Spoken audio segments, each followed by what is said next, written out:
Subscribe to WROK on YouTube and never miss a meeting. All right, and just a quick announcement before we start. Commissioner Colo is on his way. He's going to be a little late today for a family matter, but he should be arriving hopefully pretty soon here. But we do have a quorum. I see we got a lot of people here tonight. It's been a while since we had a crowd this big. I see a lot of familiar faces, folks that we see quite often. See a lot of new faces. How many people are here from Royal Oak tonight? All right, good, good. How many people are visiting us tonight? All right, well, welcome. Welcome to our town. Hopefully you had a chance to get a bite to eat at one of our wonderful restaurants before coming here. We appreciate you visiting. Well, I'm going to call to order the September 27th, 2021 Royal Oak City Commission meeting to order. We're going to begin with an invocation given by Commissioner Douglas, followed by the Pledge of Allegiance. If you can stand, I ask that you do so.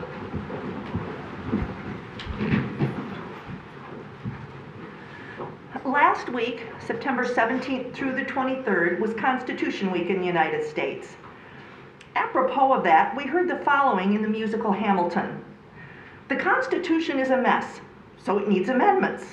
It's full of contradictions, so is independence. Yes, our Constitution needed amendments. In its 234 years, we have seen enslaved people freed and guaranteed citizenship, women gain the vote, police powers curtailed, and 18-year-olds enfranchised. And yes, independence is full of contradictions. Over those 234 years, we have trusted the constitutional process, balanced on the three legs of Congress, the President, and the Supreme Court, to resolve those contradictions, to preserve our freedom while protecting those who need protection. All that rests upon the shoulders of 150 million registered voters in the country, 43,000 of them here in Royal Oak. Celebrate our Constitution now and by voting on November 2nd. I pledge allegiance to the flag of the United States of America and to the republic for which it stands, one nation, under God, indivisible, with liberty and justice for all.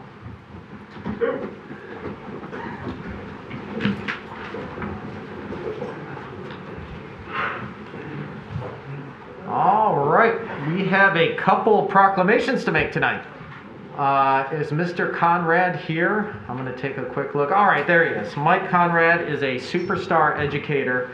We're so blessed to have him in our community and in our Royal Oak Public Schools. I'd like to ask him to come up to the front here. We have a proclamation for him, proclamation honoring Royal Oak School educator Mike Conrad.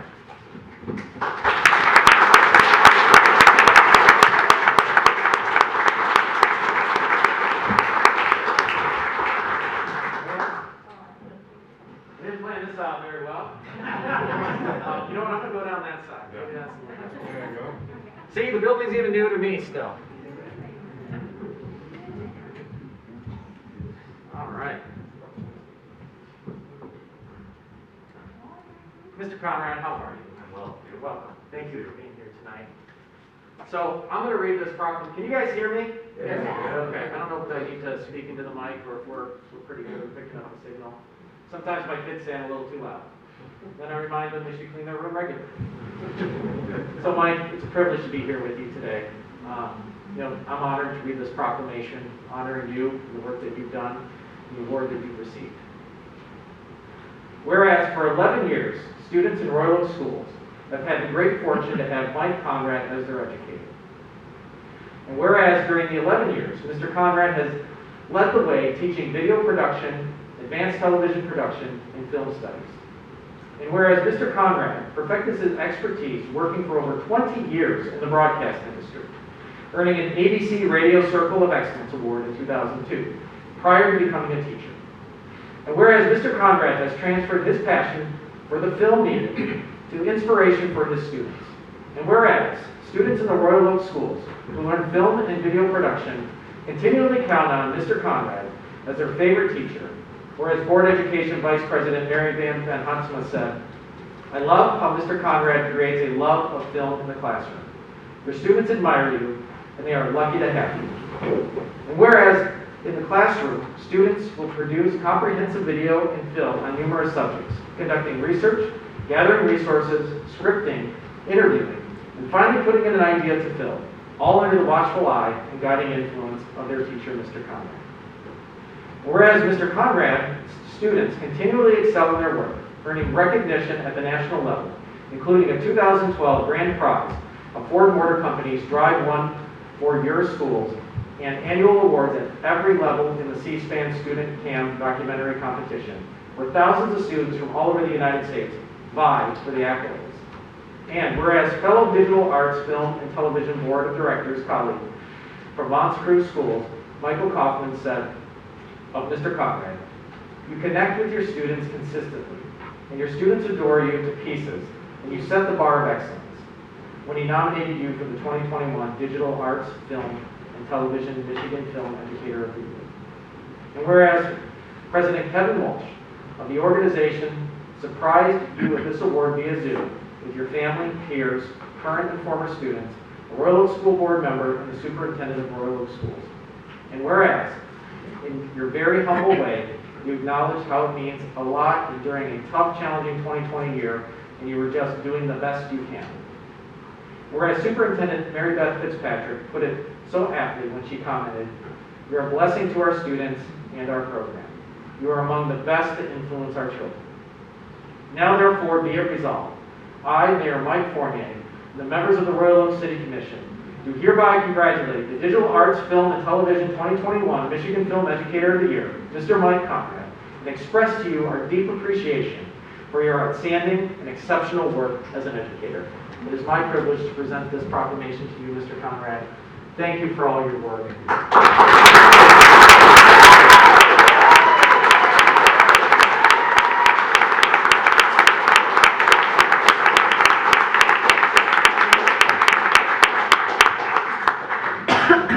Sure. This means a lot. Not only coming from you, we've known each other for quite a few years now, so it means a lot coming from you. The DAP organization that gave you this award, presented this award to me, is a wonderful institution of teachers and students from around Michigan. So being nominated by a peer is excellent. It's wonderful. Having an administration at our building at Royal Oak High School that supports a program like this to no end. You know, when they say Conrad's got another idea, you know, they don't know what might be coming, but they always know it's got the students' best interest in mind, which is what I do. Having a community like Royal Oak support the program, if the student is doing something and needs a courtroom, I guarantee Judge Meineke is offering that up for the students to use in the productions. Hollywood Market will let kids come in after hours and shoot and work in the productions there. The support of my family, who's always there when I'm late nights, events, God knows what I'm working on, they're supportive of it. It really does mean a lot. This year is so much better than last year. Honestly, I don't think I deserve this. I don't know if I was a very good teacher last year, but this year having the kids back in the room, face to face, is wonderful. Fortunately, we had 3 positive cases today, so some kids are going to be out for a little while. Kids are still missing school, so I implore you, as an educator in the building, please get your kids vaccinated and wear masks. And I want them in the building with me, so we can do more of this. So, thank you.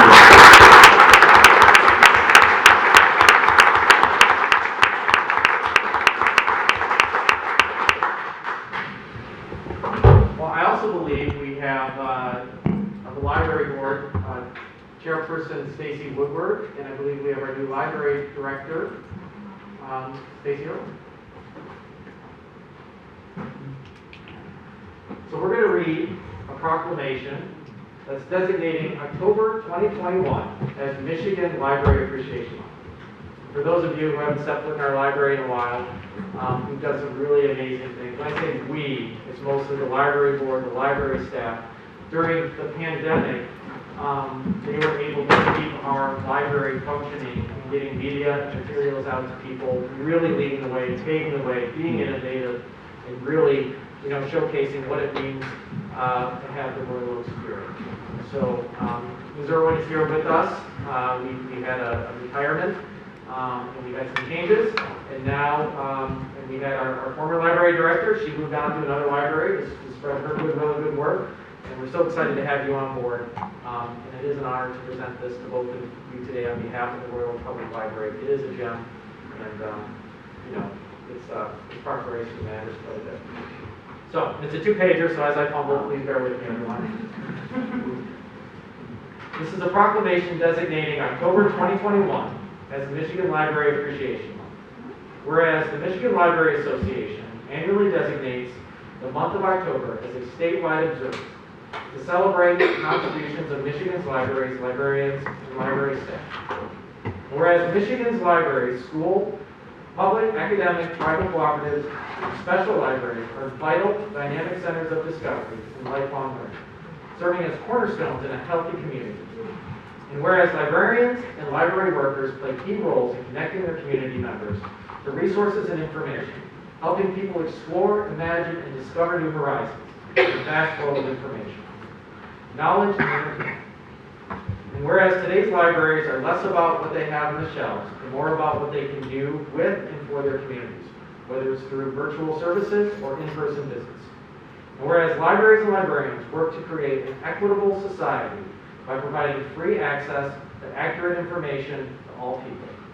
Whereas in times of crisis, libraries and library staff play a critical role in continuing to support their communities when they need it most. And whereas libraries bring together diverse populations and are a resource for all members of the community, regardless of race, ethnicity, creed, ability, sexual orientation, gender identity, or socioeconomic status. And whereas libraries strive to develop and maintain programs and collections that are as diverse as the populations they serve. Whereas libraries serve as a virtual connection to the people, places, and ideas of the world through books, magazines, videos, and the internet, and are the primary point of online access for people without computers at home, school, or work. Whereas libraries provide an indispensable educational resources for children and teenagers and are on the front lines in the battle against illiteracy, offering plenty of free activities as well as safe, enriching entertainment for the whole family. Whereas 1/2 of all Michiganders hold library cards, and in 2020 visited their local libraries in person more than 33 million times, virtually nearly 55 million times, and borrowed over 57 million physical items and close to the 12 million e-materials. And whereas in 2020, Michigan Public Libraries provided more than 13,000 live virtual programs for children, teens, and adults, reaching over 608,000 people. Whereas during the worldwide pandemic in 2020, 76% of Michigan public libraries offered curbside services, and 82% continued to provide reference services via phone and internet, providing a way to continue getting information and materials to residents, even when the library buildings were closed to the public. And whereas hundreds of libraries and millions of library supporters across Michigan are celebrating Michigan Library Appreciation Month this October. Now therefore be it resolved, I, Mayor Michael Fournier, and the members of the Royal Oak City Commission, do hereby proclaim October 2021 as Michigan Library Appreciation Month in Royal Oak. And during this time, we encourage all the residents to visit Royal Oak Public Library in person or virtually to connect to the myriad of services, resources, and collections in the Royal Oak Public Library.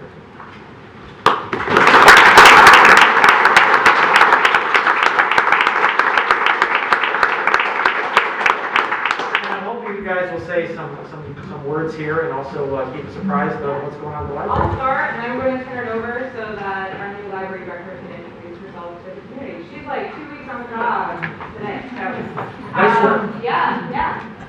So I'm Stacey Weber. I'm the current president of the Royal Oak Public Library Board of Trustees, and thank you so much for this conversation. I serve on the library board because I know what libraries mean to communities and to democracy. And I believe in the institution, and I'm happy to support it. And I also want to introduce our brand new library director. This is Director Sandy Irwin, and she comes to us from Durango, Colorado. And I'm going to let her introduce herself. Hi, I'm Sandy. Nice to meet you all. Thank you for participating in democracy. Libraries I consider to be one of the last bastions of democracy across our nation, where we can provide you with information, entertainment, everything that you're looking for. So if you haven't stopped in to your local library, whether you're a Royal Oak resident or one of our visitors, please stop in your local library. I am recently from Durango, Colorado, but I did grow up on the east side. I went to Michigan State, Go Green. Go Green. I also went to Kent State for my graduate degree, and that's in Ohio. And really happy to be back here with my family and to be part of the Royal Oak community. please stop in and say hello, and come and check out the amazing and myriad of resources that are available to you for free at your local public library. Thank you. Thank you.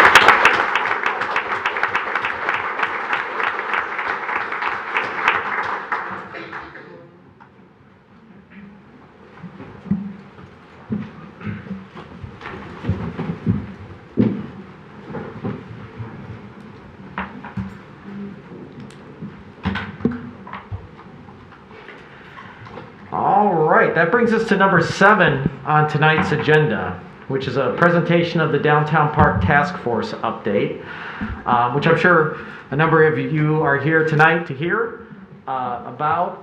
Grateful for everyone's participation tonight. I do believe in my heart of hearts that everybody is here with good intentions. Everybody has an opinion on some of the changes we've made in our downtown. And I think tonight what we're hoping to do is help, one, bring you up to speed on the developments of Centennial Commons, where we're at with construction, all of those good things.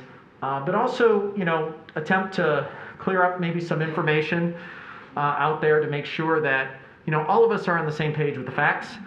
We don't necessarily have to agree. We don't have to have the same opinions, but I think we all probably agree that, having the same set of facts is important. So I look forward to the presentation tonight. I know I'm going to hand it over to Mayor Pro Tem Pat Perush.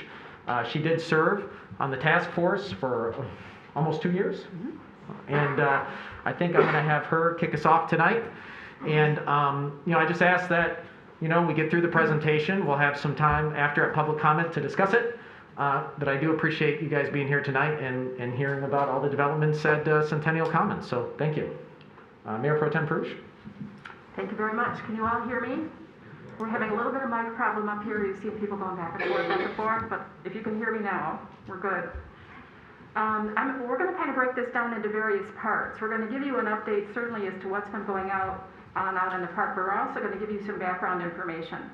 Because I don't think all of you have the background information that we have been basing our decisions on. So it's important for us at least to make sure that you have that information. This whole thing started when we understood that we actually were going to have a large enough space for a downtown park. When the police station and the city hall were going to be demolished, we knew that 2.2 acre space was going to be sufficient for a downtown park. Interestingly enough, if you go back through the historical records at the Historical Society building, you will see that a long time ago, before World War I, and before the City Hall building and before the library and the police station were built, the City Hall was first in, I think, 1952. That whole block was a park. It was a municipal park for first the village of Royal Oak, which was established in 1836, and then the city of Royal Oak, which was established in 1921. So that area historically was a park. So the intent of the city when we did our whole downtown civic center project was to recreate as best we could that park atmosphere in the downtown and bring that back, because it was such an important part of the community back then, and we think it can be that way again. So that was our ultimate goal, to create a good downtown park in the downtown on that 2.2 acres. In order to do that, we needed some design help. We appointed a task force, and the task force composed of 9 people. There were 3 city commissioners, because the city owns the land. There were 3 members of the Downtown Development Authority, because the Downtown Development Authority is paying the $5.5 million cost of the park. And there's also 3 members of the Parks and Recreation Board and seniors, because it's the Park and Recreation and Senior Board which will manage the programs in the park. So we thought it was important to have those 2 subcommittees of city government on the task force. The first project for the task force was to actually select a company to do a large public engagement process. From the beginning, not only the city commission, but also the task force wanted the whole process of what do we want in a park, what do we want to see in a park, what do we want the park to be the most democratic process possible. We knew that Henry Ford Health Systems, which is right out there outside next to the park, is the sponsor of the park. They're paying a couple $10,000 worth of sponsorship fees. There's other people who have special interests in what is going to be in the park, but we wanted the process to be as democratic as possible because we want it to be, and to us anyway, it is the people's park. And my view as to what should be in the park is just as important as my 5-year-old granddaughter who lives in Royal Oak or anyone else who comes to visit the downtown park, as democratic a process as possible. So when we were selecting consultants to do the public engagement process for us, we were looking for someone or a company that could do that. They could reach out in as many ways as possible to as many areas in the community and groups in the community to get feedback as to what should be in the downtown park. And we ultimately, after interviewing and all that kind of stuff, picked WROK and WROK to do the public engagement process for us. My nose is, the thing is going to keep slipping, as yours sometimes do too, and then my glasses fall out. So if you see me do this, just... Anyway, we picked WROK and WROK. And they developed a very comprehensive public engagement process in order to get the public feel for what was going to be in this park. Ultimately, they produced a 308-page community engagement, look and feel community engagement report, and they gave that to us in June of 2018. They gathered approximately 1,500 individual comments from people in the community about the park design through a series of events and platforms. They conducted stakeholder meetings with lots and lots of participants. They attended community outreach gatherings such as the food truck rally and the I Dig Royal Oak event with the police department and so on and so forth. Saturdays they went down to the farmers market. They went to the Royal Oak Library. They held 2 public meetings on 2 Saturday mornings at Dondero High School, or Dondero Middle School, for people to come and just talk about designs and what they want in the park. That drew 300 people on Saturday mornings. And they also conducted an online opinion survey in which 882 residents participated. So it was a very comprehensive public engagement process.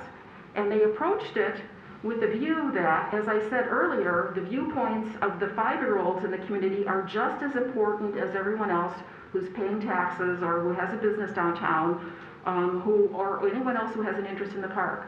A very, very democratic process. So the look and feel report, which they put out, had a whole lot of generalized statements about the look and feel of the park, which were consistent about the majority of the comments. These statements covered such items as the amount of greenery people wanted, how much hardscapes, sidewalks people wanted, possible water features. There was a big push for, a splash pad, a lot of seating, possible children's play areas, access points, connectivity to the other neighboring facilities, to the farmers market, lighting, treatment of the veterans monuments. All of those aspects were part of the public engagement process. And out of that came this enormous report. And one of the things that came out of that was a statement that they gathered from all of these interviews that said essentially, and this pertains to the Veterans Memorial, which we're going to be discussing tonight. It says, the Veterans Memorial is a sacred and artistic commemoration, and we must continue to pay the utmost respect to our fallen heroes. But it makes sense to move the memorial, but only if there is a better place, orientation, or position to enhance the overall design of both the park and the memorial. That was one of the consensus statements that came out of this huge public engagement process. Respect for the memorial, but if it makes sense to move it, and it makes sense and you can move it to a place where it makes sense, then you can move it. In the survey that was done of 882 people, 80% of the people said, yes, if you think it's appropriate to move it, it can be moved. And this was out of the huge public engagement process of everyone in the community. So that was the public engagement process.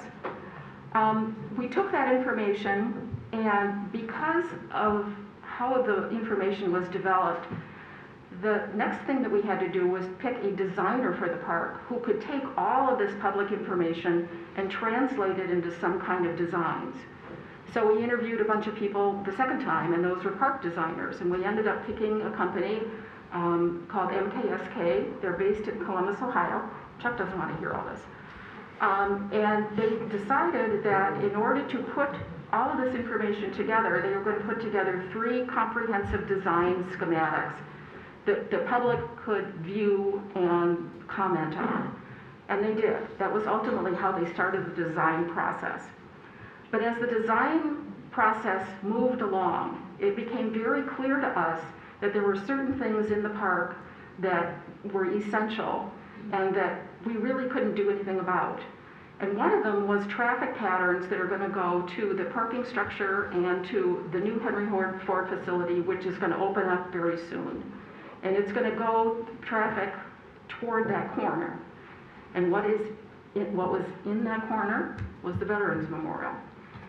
And when we looked at that, we thought, you know, if we don't have to, we really don't want to move this.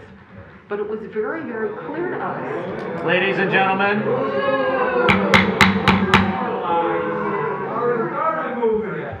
I'm just going to remind everybody that there are rules of assembly, okay? This is just like the Capitol. This is a sacred place of democracy that official business is taken care of. When you're up here speaking at public comment, I guarantee that nobody up here at this table will interrupt you. I please ask that you extend professional courtesy to our task force leader as she explains the history of the Centennial Commons, okay? I think we should all have a baseline of respect for each other. I appreciate it. Thank you. All right, we're going to take a quick 15-minute break until folks can understand the rules of assembly. Thank you.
All right, we're back.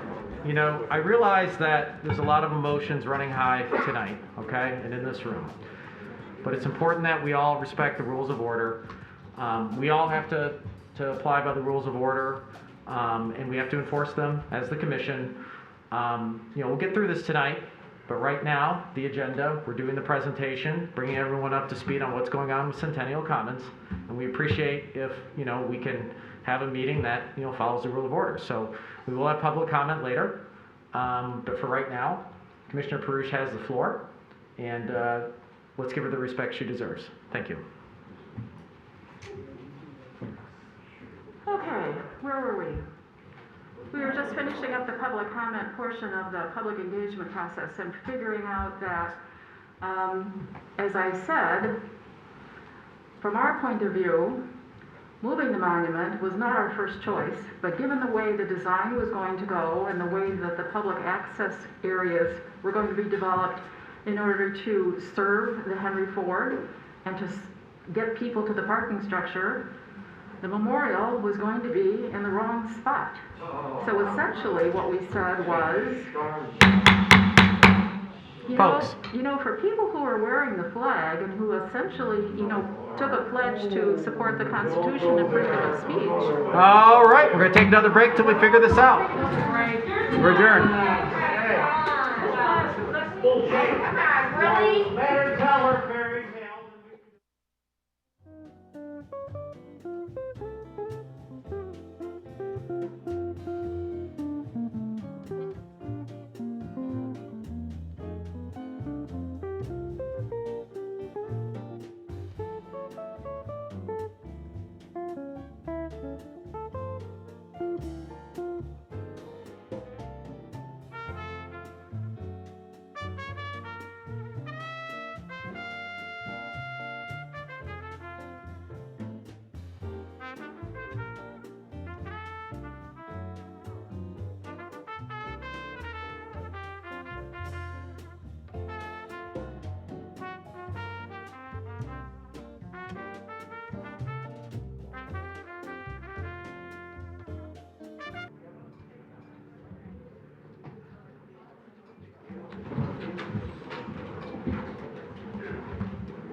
Now remember.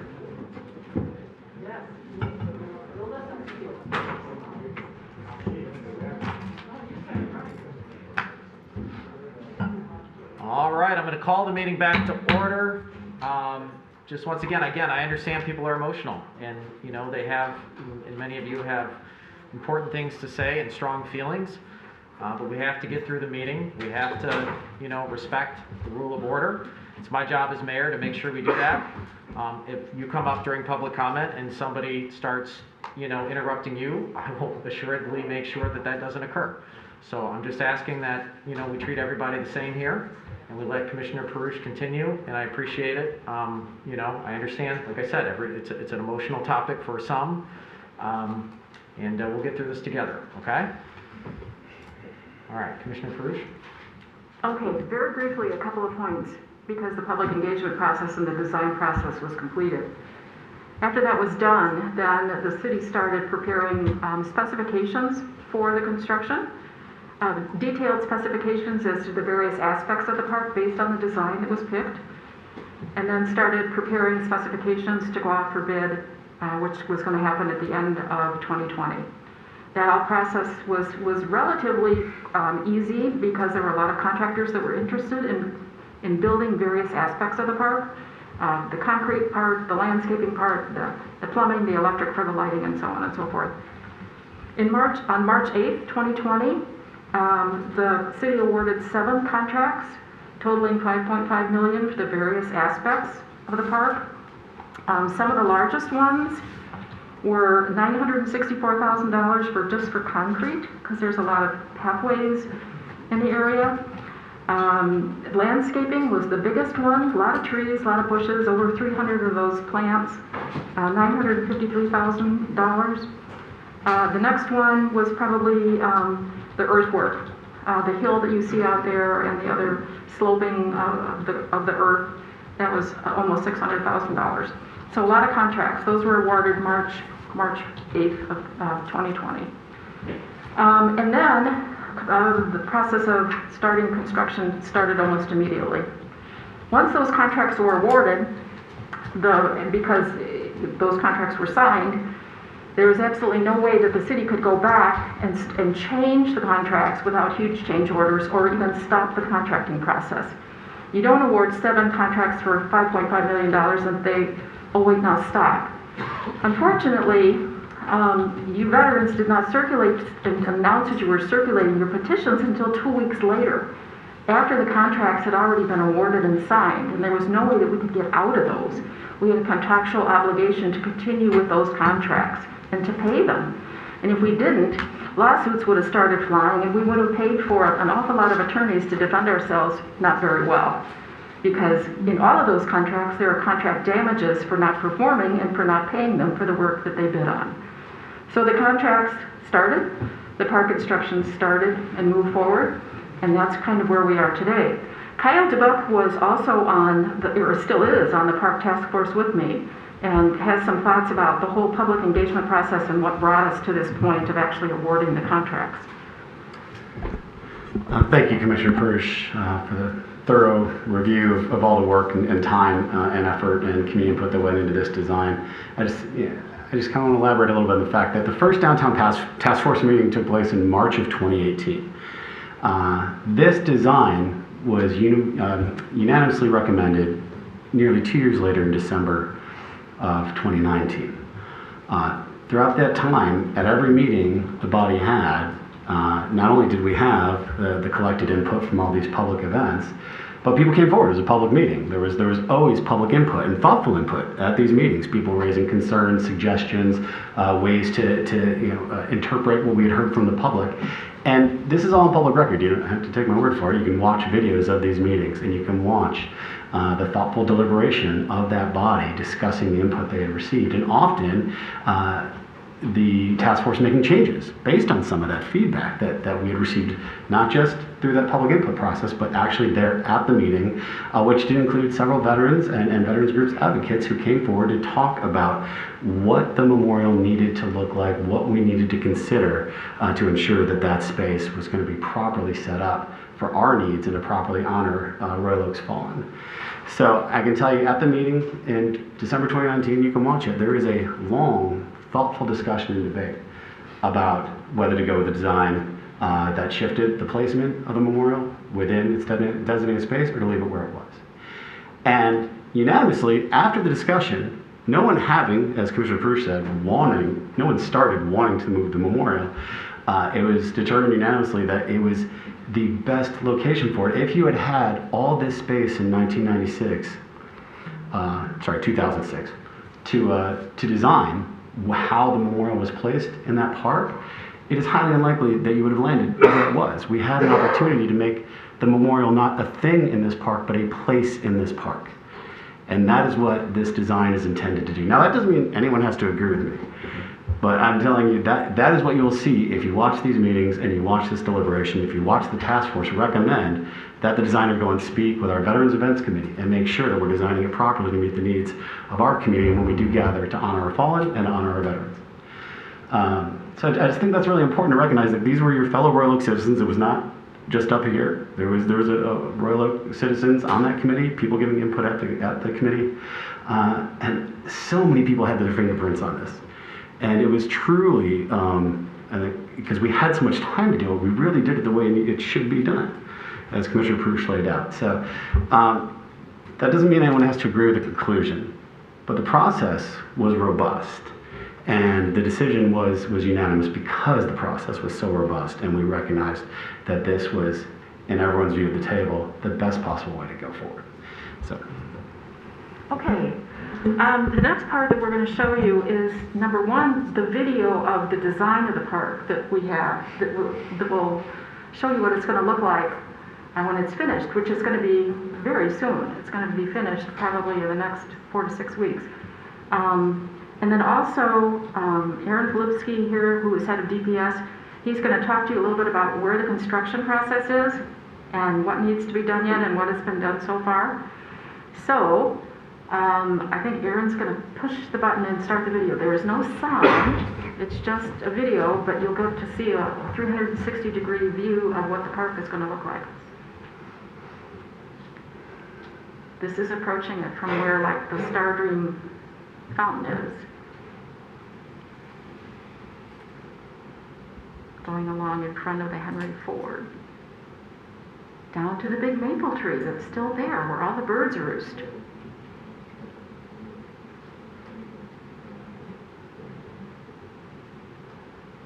There's the splash pad. Water feature. The water feature, that's not a constant thing. And it can go away if we just want to use it as a flat space.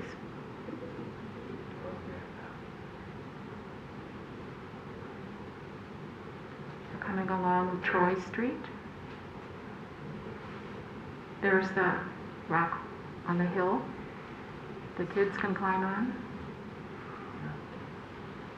You'll see the hill out there, the rocks are in place. And then it slopes down.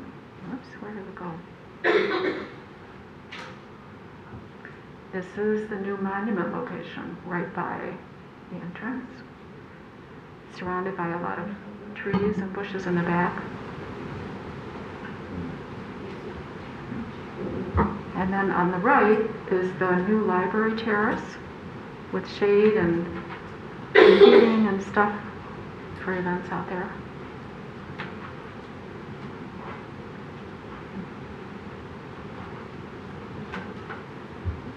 The library terrace area is a separate project, but it's together. There's the Star Dream. And that's it. That's a 360 view of what the park is going to look like when it's done. So Aaron, if you want to give us an update on the construction. Yeah, sure. I'd be glad to give you a brief update on where we stand with the construction. It's moving right along, as they say. A lot of the work that's been done is the big heavy lifting. The demolition work took quite a bit, and there was a lot of earthwork and grading and underground work that is mostly complete at this stage. Right now, we're at that point where we're sort of above the surface, working on flat work, so the pavements and things are coming together. They're also forming out the steps for the library, so those will be poured within a week or two. And then we're working on getting the installation of some of the more permanent structures that you'll see there, some of those benches, obviously the terrace shades, and then in the green work, there's sod that could be done this fall as well. So we're really, as they noted, really close to completion. We've had the benefit of cooperative weather and really well-draining soils there, which can slow down a project. So we're confident or optimistic that we're looking at early November for having the lion's share of the entire project completed. Now that would be followed up by 3 to 4 weeks of some closeout work that's pretty consistent with projects and some punch list items. But early November is where we stand for that, and we're excited. I think that's a great video rendering. It gets me excited to spend some time in that park, and I'll be happy to answer any questions. Well, if anyone has any questions, we'll have you raise them in public comment, and we'll keep the video around in case you want to see it again at that point. Thanks, Aaron, for the construction update. I just want to give you just a little history of some of the land use history and of that particular area. As I said earlier, that area was a municipal park before the city hall was built and before the police station was built and so on. And at that time, when the city hall was built, the monuments were in front of city hall. They weren't all in the same place. Some of them were right at the intersection of 3rd and William Street. There was another one on the other side of the entrance to city hall. There were some others that were kind of scattered out in front. In 1992, as the park, or not the park, but the parking area in front of City Hall was renovated by the Downtown Development Authority, and berms were placed with trees and so on. The whole area was beautified, at least in terms of 1992 standards. The monuments were moved. Mayor Barbara Hallman at the time thought it would be a good idea to consolidate the monuments in one location. And that's where they were moved to the end of not Troy Street, 2nd Street, where it stub-ended at the alley. At that point in time, Royal Oak was really kind of a quiet downtown. There weren't the restaurants, there wasn't all that activity going on. And so at the time, it seemed like a relatively okay place to put the monuments all together. And that's where they stayed for quite a while. But then in 2007, or 2005, the Memorial Society approached the Downtown Development Authority and said, look, we would really like to move it to a different location. And what do you think? Do you think there are good places where it could go? Well, what had happened in 1997 was the Star Dream statue had been placed in its current location, and it was brought to that location by Mayor Barbara Hallman again. She knew the sculptor, Marshall Fredericks. He had a studio out at Normandy and Woodward. He was world-class. He was the one who designed and sculpted the Spirit of Detroit down by the City County building. That's his sculpture. And she thought that because he was a local artist here in Royal Oak, it would be appropriate to get a statue or something from him in our community. So we commissioned him to do the Star Dream statue and fountain and put it in that location. It was installed. And then very shortly thereafter, I think maybe just a year and a half after that, Barbara Hellman died. She was no longer mayor. She died at a relatively young age. She was in her 60s. It was just one day she was here and the next day she wasn't. And the city felt really, really, really awful about that. I had served with her for a long time, and she had contributed so much to this community. She was the one that really brought the Tree City USA stuff to the city and so on. And we really wanted to do something to honor her. I wasn't in office at that time, but the Mayor Dennis Cowan was, and the Downtown Development Authority and the City Commission wanted to do something to recognize all of her achievements in the community and her contributions to the community. So what they decided to do was to create a Barbara Hellman Plaza around the Star Dream statue. And that's when the DDA put in the trees, the locust trees that were there, the brick pathways that were around the Star Dream fountain.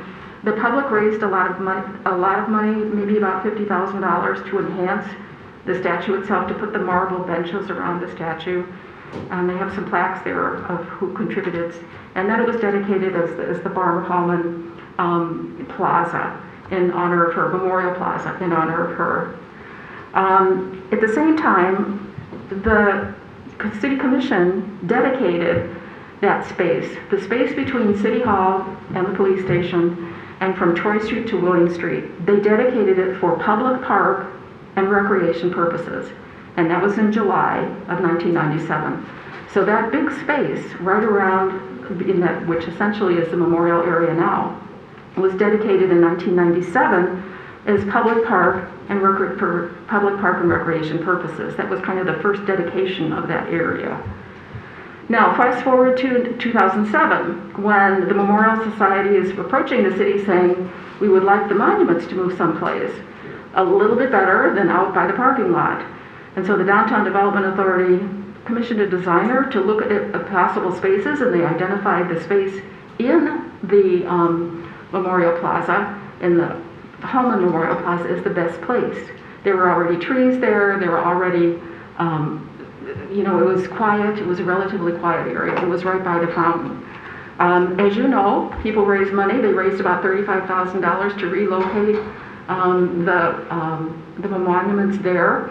The Downtown Development Authority contributed the balance of the cost. They contributed about $160,000, and the monuments were moved there.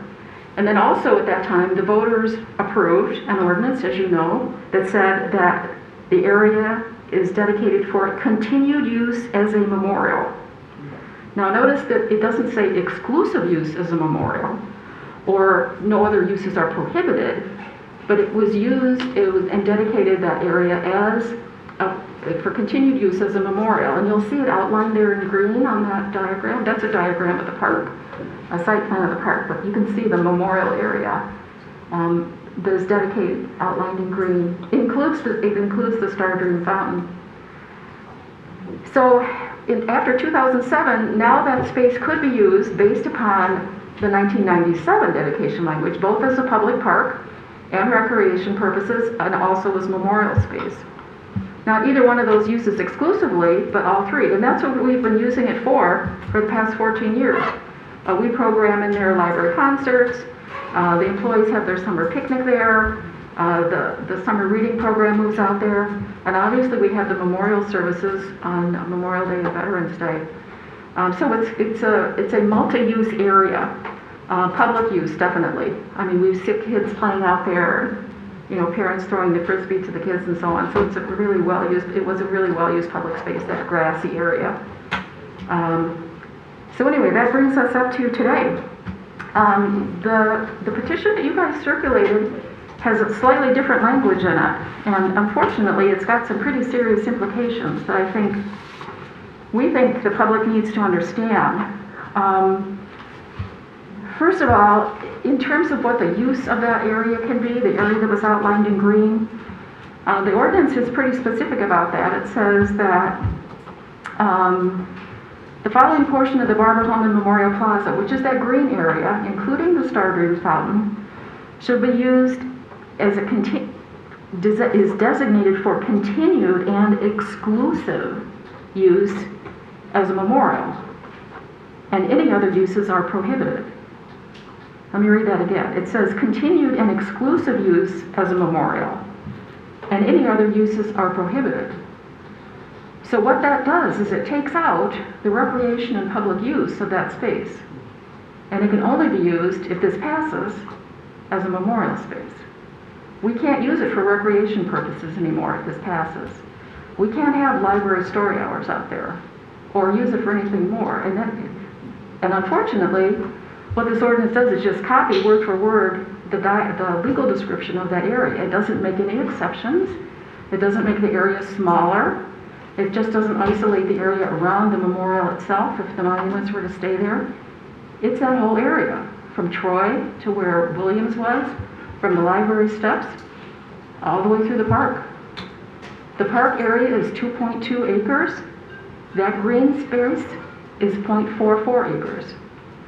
So there's 20% of the park, if this passes, it will not be able to use for recreation and public purposes. So that's one thing you need to keep in mind, that 20%.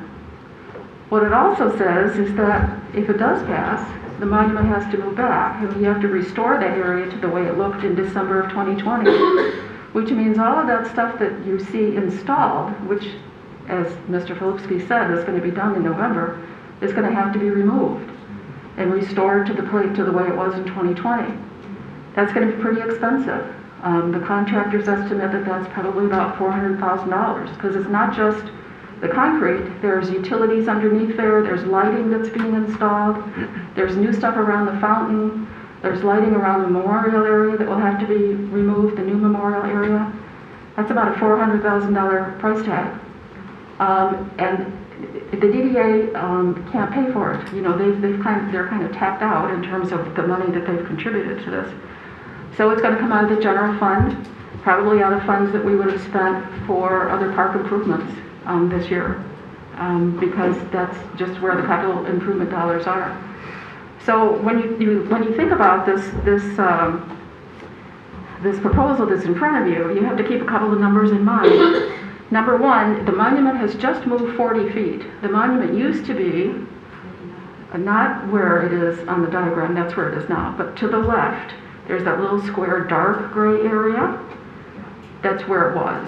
So that's about 40 feet between those two things. So if this ordinance passes, it just moves back 40 feet.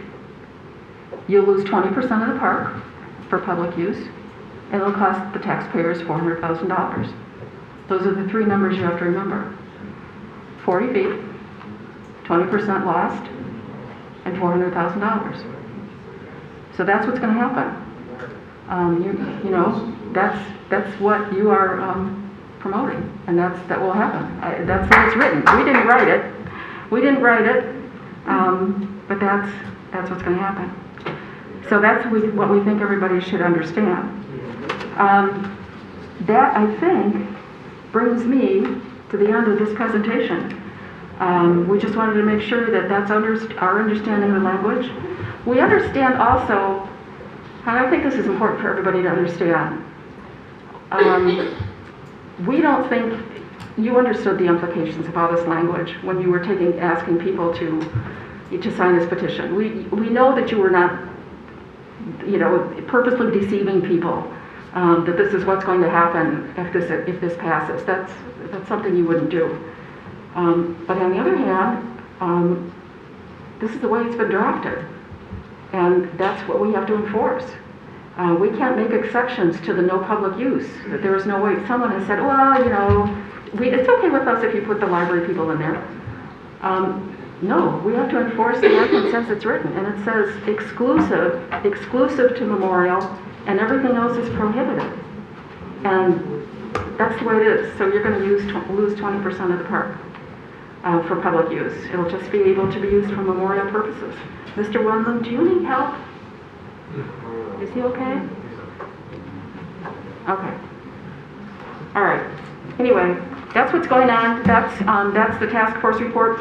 If if this actually passes, the task force is going to kind of have to back into session and think about how we redesign this whole thing, because there are going to be pathways that are going to be ending at that 20% area into the no man's land, and we're going to have to redesign that. And then there will be big construction, and that'll take place next year, so you'll see the park closed again next year for reconstruction. So those are the things that are going to happen if this passes. We just thought you all ought to know that that's the way it is.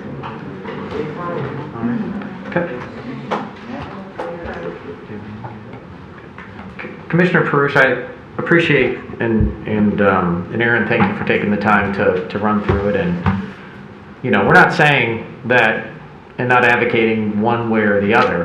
What we're saying is the practical implications of this ordinance would require us to enforce the ordinance.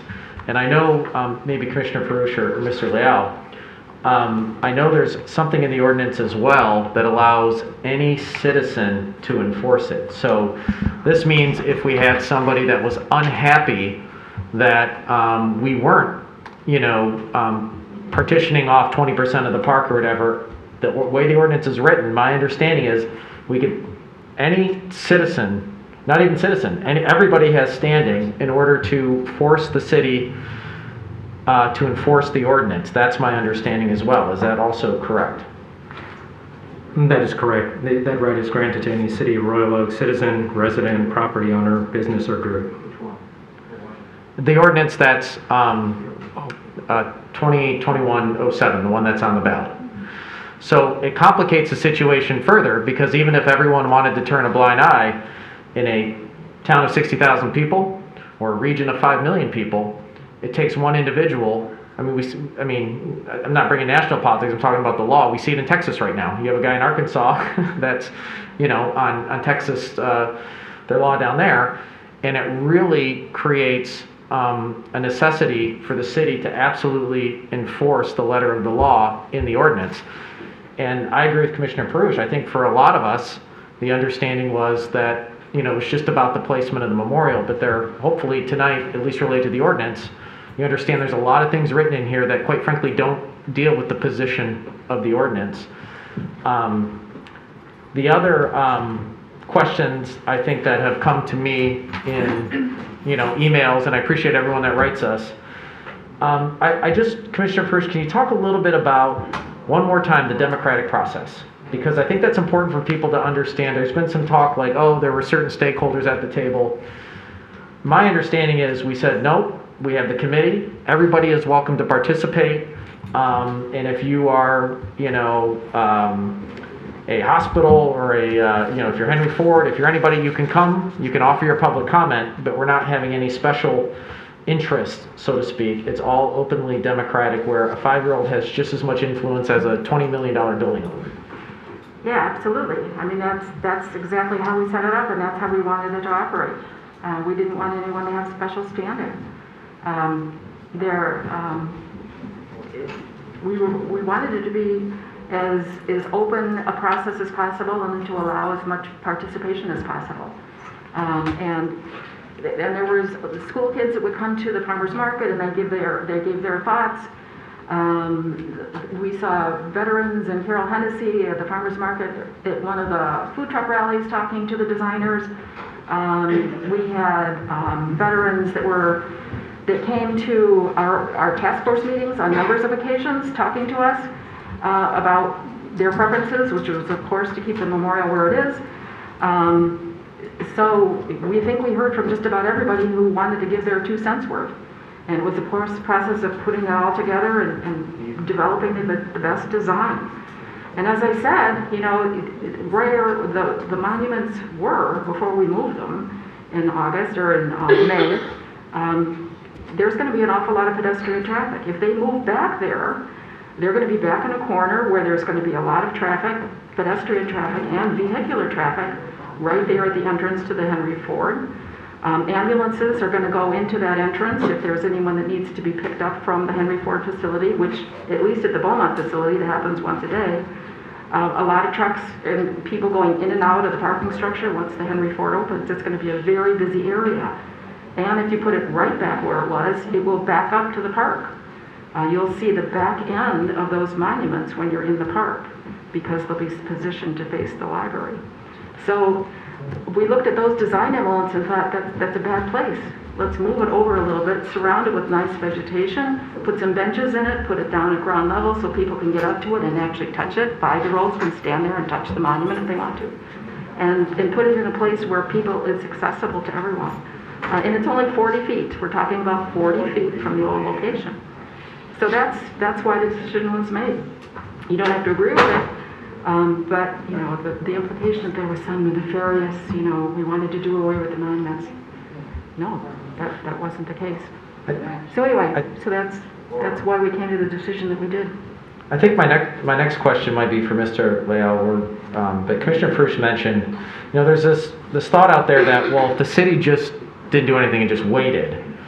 But I remember I went through this. We had the design proposal. We went forward with the contract, and it was weeks later that the petition came up.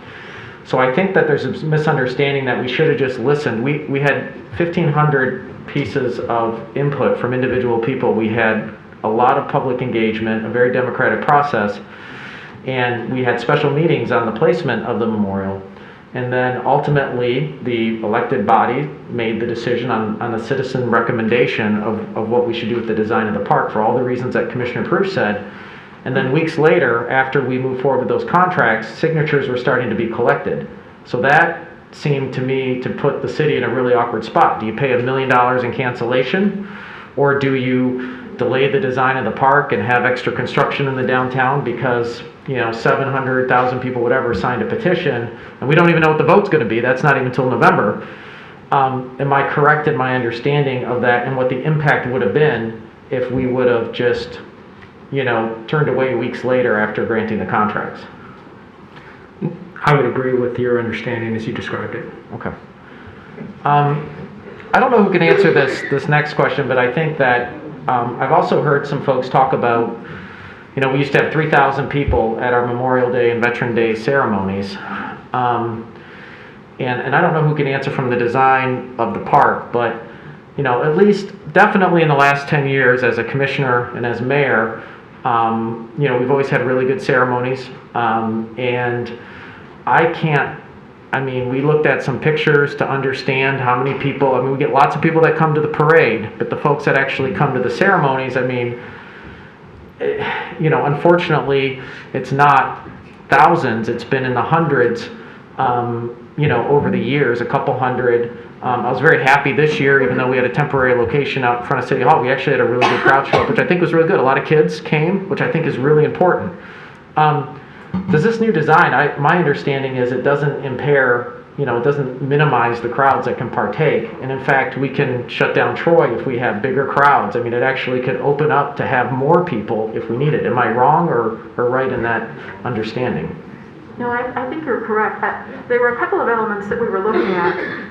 Number one, we really wanted to create a hard surface right in front of the memorials themselves because there were so many people who wanted to get closer to the memorial during those ceremonies on Memorial Day, but couldn't because the grass was wet or it was lumpy or it was slippery or they were using a walker or a cane. And so they stayed back on the paved area back by the library steps. And so it was important for us to develop a design so that there would be a hard surface right in front of the memorial itself so that people who wanted to get close but had mobility issues could actually do that. Someone in a wheelchair could go right up and nudge the memorial with their toes if they wanted to, because we wanted to have that hard surface. So that's what you'll see in the design. In terms of the space, the designers took a hard look at that, and between the space that's right in front of the memorial and the area that is along the pathways that are in that area, there is more than enough space. There's just as much space as there was before. It's configured a little differently, but there's more than enough space for everyone to gather. There's actually some extra seating areas in the area as well, too. So yeah, we took a look at that because we knew that we knew about the crowd size that had been coming to the memorial services themselves. So we, in a way, built in for expansion and made it more accessible. Yeah, and as They also pointed out is that the way Troy is redesigned now too, there can be spillover people onto the sidewalk and we can close the street if we need to. It's designed that way. So there's lots of space. And then I think the only final question I have is just maybe, I know there's been some information out there about some of the judge rulings, et cetera. And I think there's some confusion because I think in law there's a lot of nuanced things. Mr. Lau, can you help better, articulate just at a high level, what those rulings meant? I think there's some presumption that this ordinance, that has nothing to do with actually the ordinance or whether it's legal or whether it's good or bad. It has to do with some of the state laws and whatnot, and maybe some of the direction that the court gave and clarity the court gave about how the actual petition language at the top, what it says, and then what the ordinance actually does, they don't necessarily have to be consistent in order to go on the ballot. That is correct. What the litigation focused more on the procedural aspects of the actual petition and the deficiency of the language. It did not really just address the actual substance of the ordinance. And for one thing, I do want to clarify something for the members of the public. There were some questions as to the ordinance, what ordinance.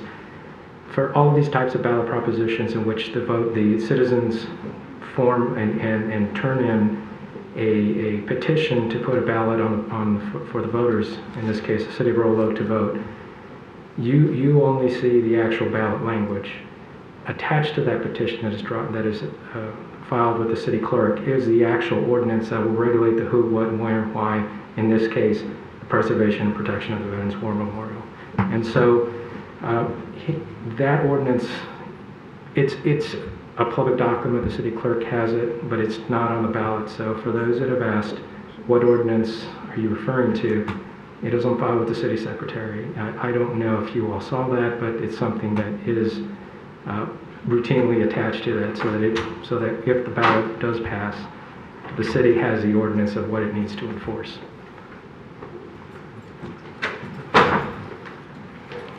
Any other questions? I think Commissioner Macy? I just want to clarify with Clerk Hollis, the ordinance actually is on the ballot. Yes, the entire ordinance is on the ballot. I stand corrected.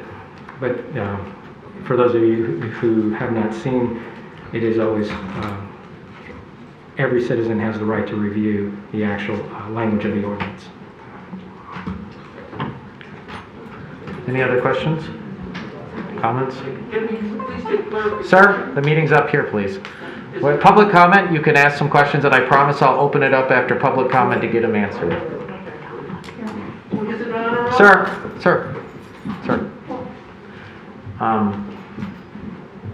It's on.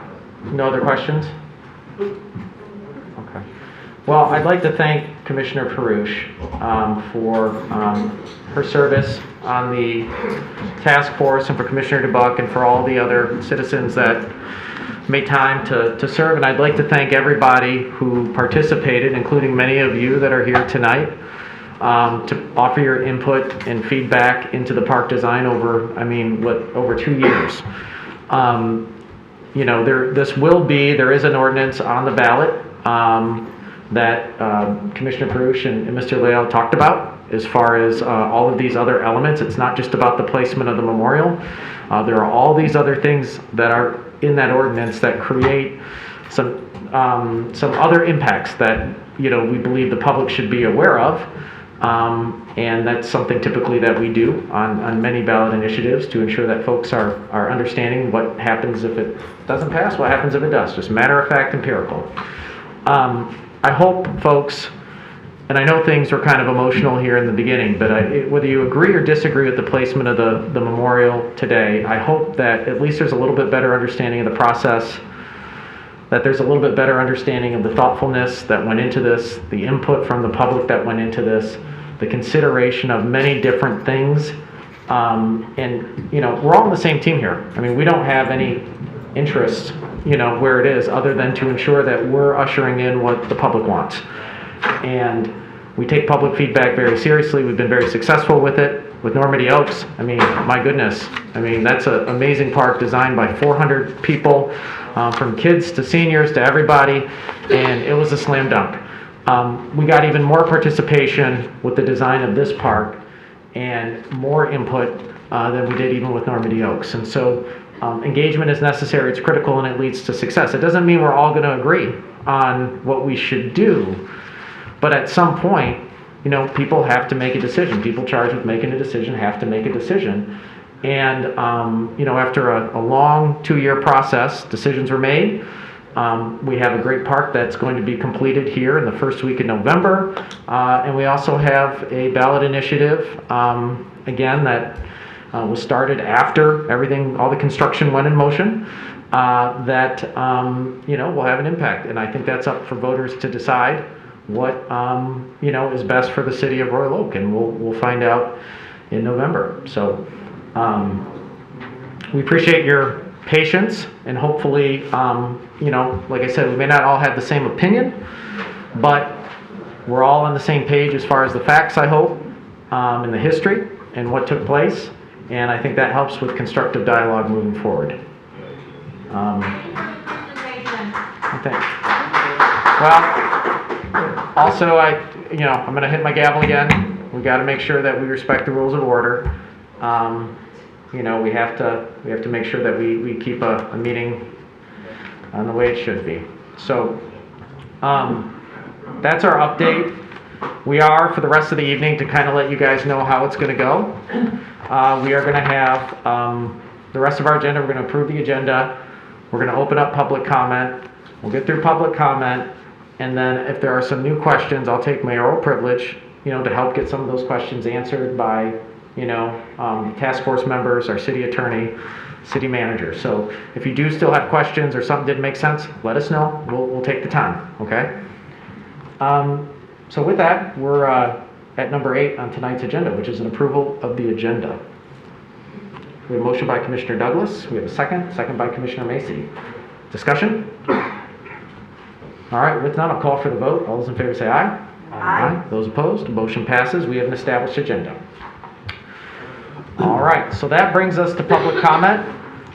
Just real quick about public comment. The City Commission values and relies on the input of our fellow citizens to make decisions. Now is the time set aside for the public to address the City Commission on any city-related issues, both on the agenda or not. There are no public hearings tonight, so this will be the only time for you to address the City Commission.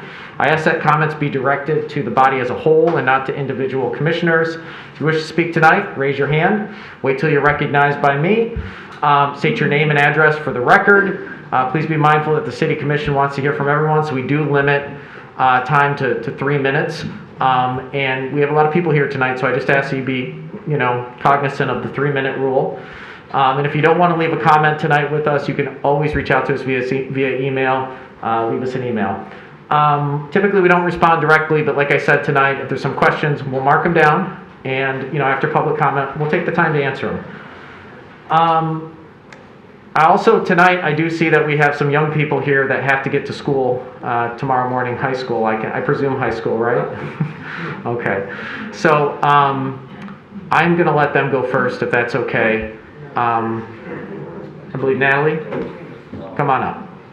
Oh, you're going to speak as a team? Yeah. All right. The one rule for clapping is for kids and for, you know, community organizations that are bringing like something to the table, like a check or whatever, we can do that. So.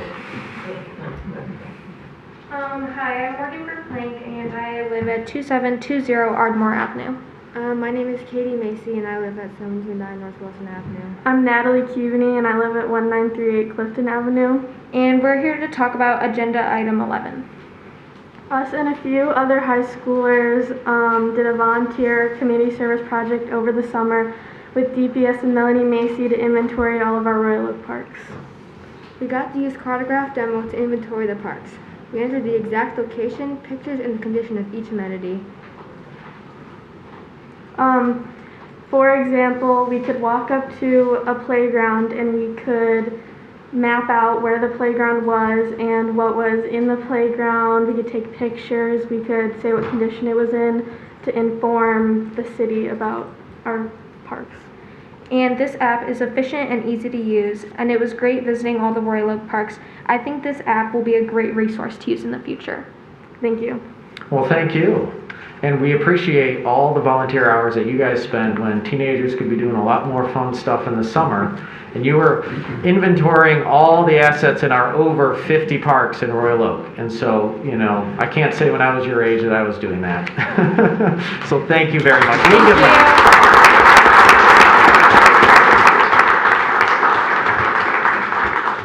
Mr. Filipski, is that going to be critical for you and your team moving forward? It absolutely is, and they've done a lot of the hard work already that our team at DPS is planning to do. We know parks are really important, so that's one of the modules that when we get into it later, I'll be able to deploy first, assuming that you guys approve what I'm requesting tonight. But wonderful, wonderful, thank you. Okay, who's next? I see Alan back there. Alan, did you want to speak tonight? Yeah.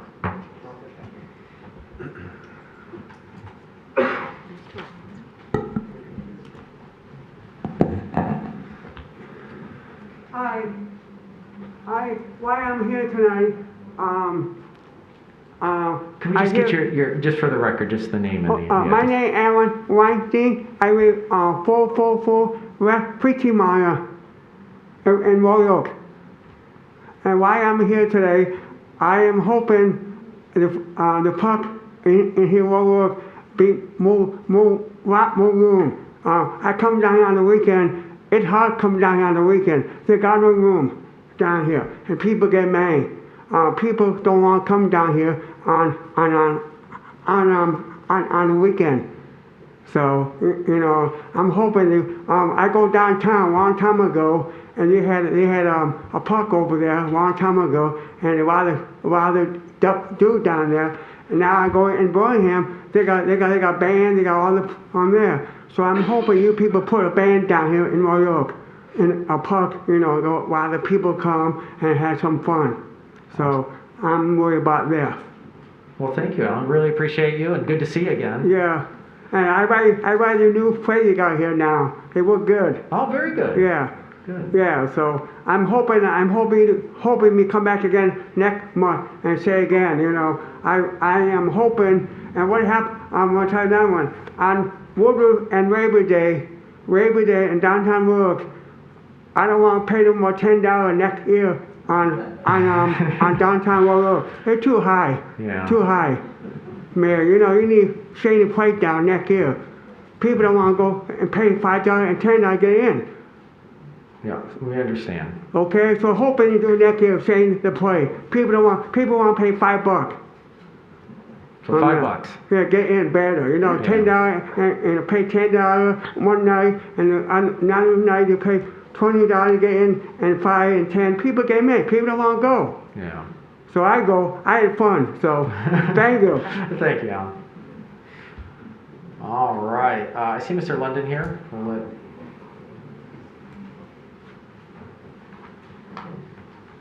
David London, 5132 Thorncroft Court. I'm actually here to not talk about the park. I want to invite everyone to the upcoming Veterans Day events that we have. As you know, I'm the chair of the Veterans Events Committee here.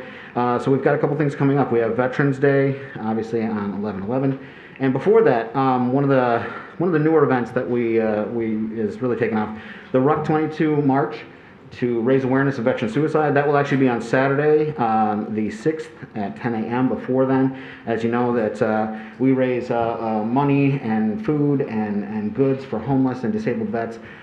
You've all been very supportive of that in the past, and I'd like to invite you again this time. This year it's a little bit different. When you buy your hat and your beanie beforehand, 100% of that money is actually going to go to the John Dangle VA Hospital. We're allocating that for to go toward treatment, mental health treatment, PTSD. I personally have quite a few friends from, who went to Iraq and Afghanistan that need that. So I'd like to invite everybody, come bring 22 pounds of canned goods or non-perishables, put them in your rucksack, or 22 items. We'll collect all those at the end. Now, the Veterans Events Committee itself, right now, we're actually, for the first time, we're actually a majority veteran in the history of that committee. And as the chair, one of the things that I like to point out is that we're apolitical, we're nonpartisan, we check our hats at the door, and we only focus on the events to honor our veterans and to memorialize those who have fallen. We're not involved in the placement of the memorial at all, even though people keep asking about that. But as veterans, as a veteran myself too, like we took an oath.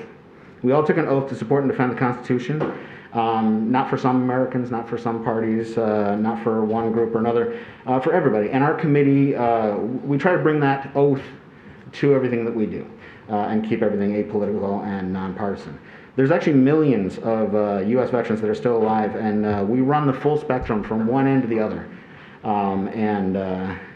Political beliefs, religious beliefs, ideological. Thankfully, there's no one veteran who speaks for all veterans, and we're thankful for that, especially as public citizens now. We enjoy that benefit that we pledged our lives to extend to others, to extend to all the civilians who don't serve. And we served so that the type of democracy that's going on here tonight can continue, and I appreciate that oath that we all took, and I appreciate that everybody on my committee actually still believes that every time we come there. So thank you for all you've done for the veteran community in the past. I hope that you'll all show up at the WROK 22. We have cool new hats this year. Awesome. Still have those cool warm beanies, but we also have regular hats that you can get. And like I said, 100% of that actually goes to the John Dingell Veteran Memorial. So I hope to see you all there at the WROK 22, and of course at the Veterans Day ceremony. So thank you very much. Thank you, Mr. London. Mr. Wendland.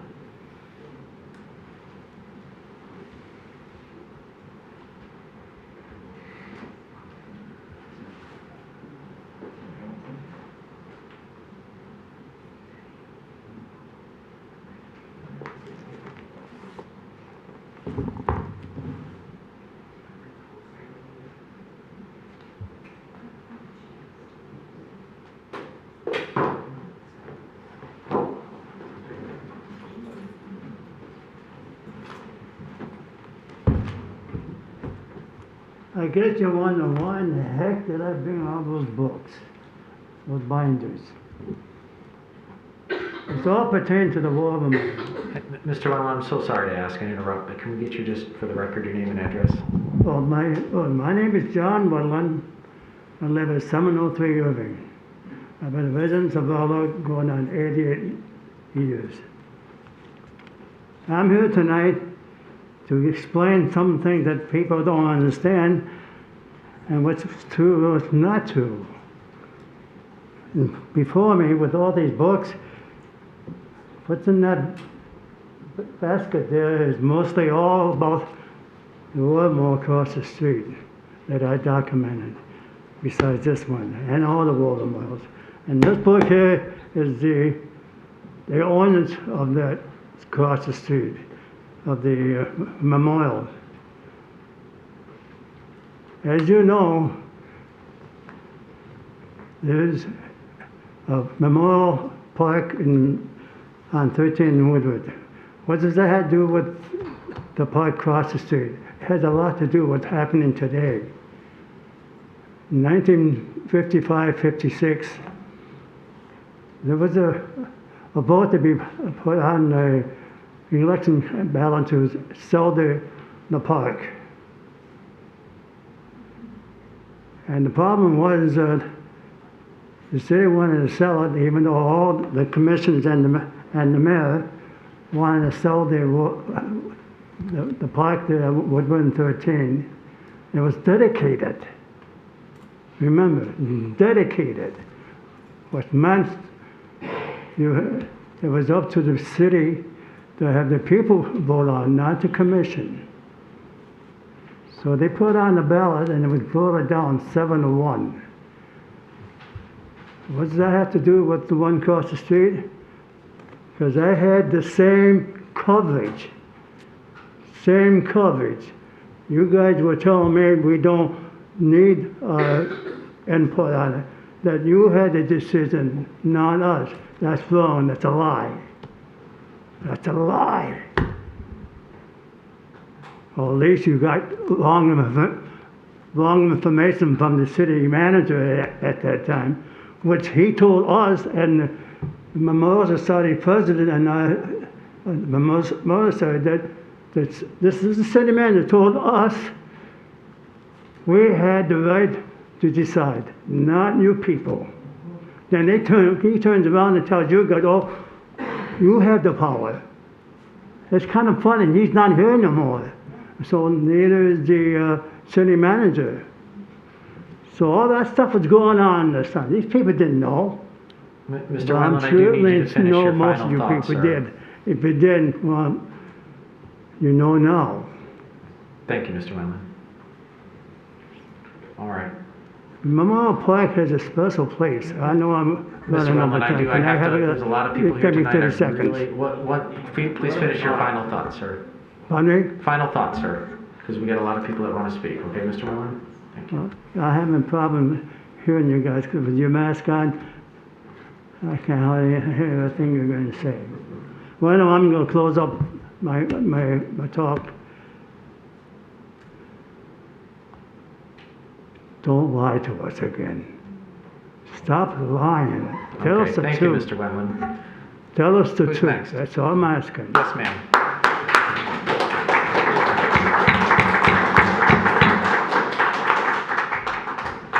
Ladies and gentlemen, let's make sure that we follow the rules of order, okay? We'll save applause. The reason why we don't applaud is because some people may have a differing opinion, and we don't want people to feel uncomfortable or unwilling to come up and express their opinion here. So regardless of what side of the issue you're on here, we just ask that you hold the applause. It's not a game, it's not a sport. We're just here to have a good public dialogue, so thank you. Yes, ma'am, in the back corner.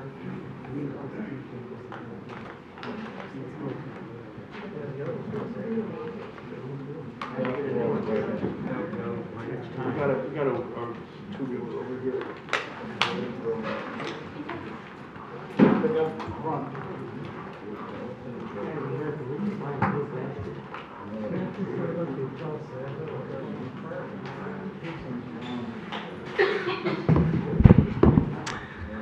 Good evening. My name is Dr. Kathleen Murphy. I am a resident at 233 Baldwin Avenue. I am a homeowner. I have a custom-built home that I built in 2006 with extensive landscaping, abutting a proposed sidewalk, including rock sculptures, extensive mature natural grasses, trees, arborvitae, sprinkler systems, and I think it has a pretty good aesthetics to it. The landscaping was done professionally in 2006 when I built my home, and at no time when it was built did they mention sidewalks or the grade of my driveway. I understand that about this proposed sidewalk for Rosedale, that there'll be a $7,800 fee that I'll incur. But aside from Matt coming to my house, the city engineer informally, and I think one of the city commissioners stopped by informally this week. Was that you, Ben? It was Brand. I've had professionals come to my home, and arborist, a contractor, a sprinkler specialist, front loader to remove 2 tons of rocks. It's going to be extraordinarily expensive for me. $20,000. I understand that the city commissioners have in the past given waivers, and I have petitioned all of my neighbors, and they agree that the aesthetics of my corner lot with the proposed sidewalk that will markedly abut some pretty significant landscaping, they'll be willing to send a waiver. So I'm respectfully asking that I receive a waiver for my property at 233 Baldwin. Thank you for your time. Thank you, Dr. Murphy. Yes, sir. Mr. McGee, right? Correct. All right, I'm getting good at this. I get to get out of here and go home after this. So I'm here to speak on item 14. I've emailed you guys my comments with pictures already, so I'm going to be as quick as I can just to get this on the record. In the letter from the city engineer, it has a comment on the last bullet point of item 14, north side of Normandy Road between Kent Road and Elks Park, administrative removed from the program by the city manager due to the nearby walkway through Normandy Oaks. My question and concern to the body up here is why and when was it changed from your guys' decision on May 24th, 2021 I asked what changed. Was it the path of Normandy Oaks? That's remained unchanged. Or was it the location of the proposed sidewalk? That remained unchanged. How does, and these are kind of questions, how does a city commission resolution get changed? I thought if it was changed, it should be done publicly, and if at the very least as part of a consent agenda. I feel putting some verbiage in a resolution about a different section of sidewalk, saying it was changed administratively is not acceptable. So my comment about the section of sidewalk on the north side of Normandy Road between Kent Road and Elks Park, how it was left by the Robertson Brothers Development and the Normandy Oaks contractor is unacceptable. As the current design at the southwest entrance by the sidewalk is a hard left turn at the edge of the housing development with a fence that obscures your view is not ideal. Also, as shown in the winter, the water runoff, and this is a picture in the email, the water runoff that it will create, there'll be a lot of ice buildup on that part of the path if left how it is. And lastly, when you look at the pictures and how you're entering it, is that how we want to welcome a visitor to a multi-million-dollar park? So my request to you guys, I request a resolution be added to item 14 to please extend the already existing sidewalk along Normandy Road so that the sidewalk can more naturally meet up with Normandy Oaks path further down Normandy Road. Also, by extending the sidewalk, which this is just kind of a guess at my part, I don't know. Also, by extending the sidewalk to the existing path, will this help the homeowner at 4200 Kent Road because of now his sidewalk or her sidewalk could be in violation, or the fence could be in violation of 323-3 of the ordinance. Lastly, I'm frustrated with the solo explanation that due to the nearby walkway through Normandy Oaks, we are not installing the improved sidewalk. As of today, there is not a single drawing or accurate rendering of the path of Normandy Oaks publicly available. So what is defined as nearby? As I personally have had to submit a Freedom of Information Act to the Deputy City Clerk for this information, as the city park superintendent did not have any accurate drawings of the path that he could share. So I ask you that if you're on this matter. That's it. Thanks. Everything else is in the email. Appreciate it. Yes, ma'am.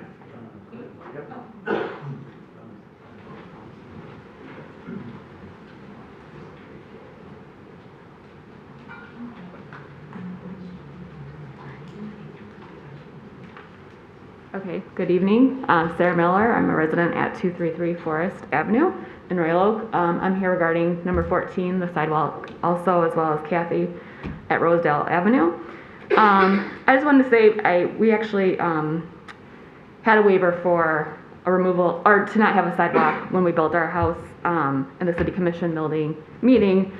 It was on 7/16 of 2007. So at that time, we were under the impression that we weren't going to have to put a sidewalk in on that side. So hence, same as Kathy, I have, extensive landscaping, lighting, a very steep driveway, unfortunately, that it is such a, it's kind of dangerous. So we end up putting in heated pavers so that the snow can melt and, because we don't want anyone falling on our driveway. So I did contact, once I got the second notification in May, I somehow missed the first one. One of the city engineers came out and spoke to the other homeowner of the house, Brad. And looking at it, I have a detached garage as well. So if I was to put a sidewalk in, the slope, the grade of the driveway would be so severe that I would either have to put money into redoing my garage, number one, which wouldn't really be possible. It'd be a huge undertaking and whatnot. And number two, I think every time I pull out of my driveway, my car would pretty much bottom out coming out of my driveway. So that doesn't seem logical as well. I also have mature trees at the sidewalk. I have pictures I can send you guys. It doesn't even make sense. Like, my trees would end up dying because either, number one, the roots are gonna die from the sidewalk being on top of it, or the sidewalk's gonna crack in like a year and we're gonna have to fix it. And just, I've lived there for 13 years and we have sidewalks on the other side of the street. So we have accessible sidewalks. I love Royal Oak. This is why I live here. I love the walkable community. I understand why, I guess in 2012, they decided that they want to put sidewalks everywhere was the goal. That's what I was told. I do love that about Royal Oak, like I said, but I just don't feel it's necessary. It'd be a huge undertaking for me, as well as the city charging me like what I think she said, 7,800, 10,000. I'm gonna end up putting another probably 20,000 or more into it on my own pocket. So I'm just asking again for a waiver if at all possible. Okay, thank you. Thank you, Ms. Miller. Go with Mr. Ashley in the back.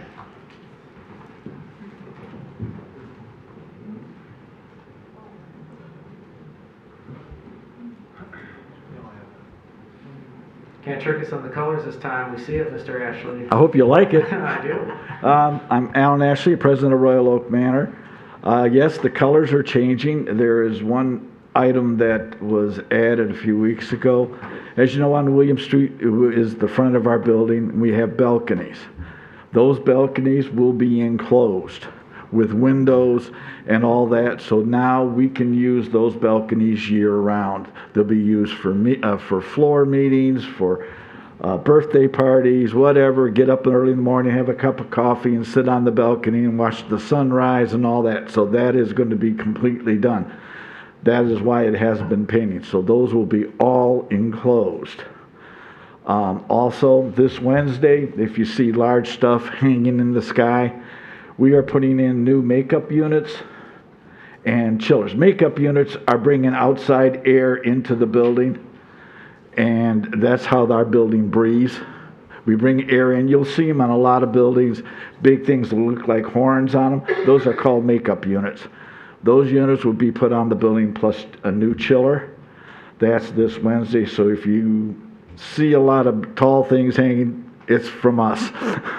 And then the week after, everybody in our Main Street parking will be moved out, and the completely resurfing and finishing doing the whole Main Street parking, which means after they're done, 7th Street will be closed to Main Street, which is good. It's a place that 7th Street where it comes near the railroad tracks. We've now pushed out, and that's part of our parking lot now. So that will be done next week. Our ADA rooms, 5 of them should be done in a couple of weeks, and then the rest of those will be done shortly thereafter. So those are all getting done. But yes, the colors, I'm glad everybody enjoys the new colors. We will not be called the Pepto-Bismol building any longer. So thank you for your time. Thank you, Mr. Ashley. I will say my kids will be disappointed that the colors have changed, but we understand and appreciate the modern look. We'll go with Ms. Hennessy, I see back there.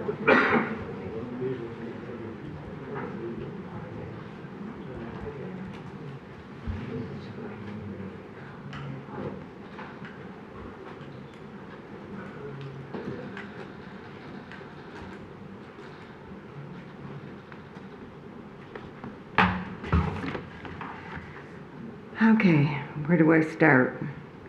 The first thing is I want to say to all of you, I went to the architects from the very beginning, and not one architect knew that that land was dedicated. You people did not inform them.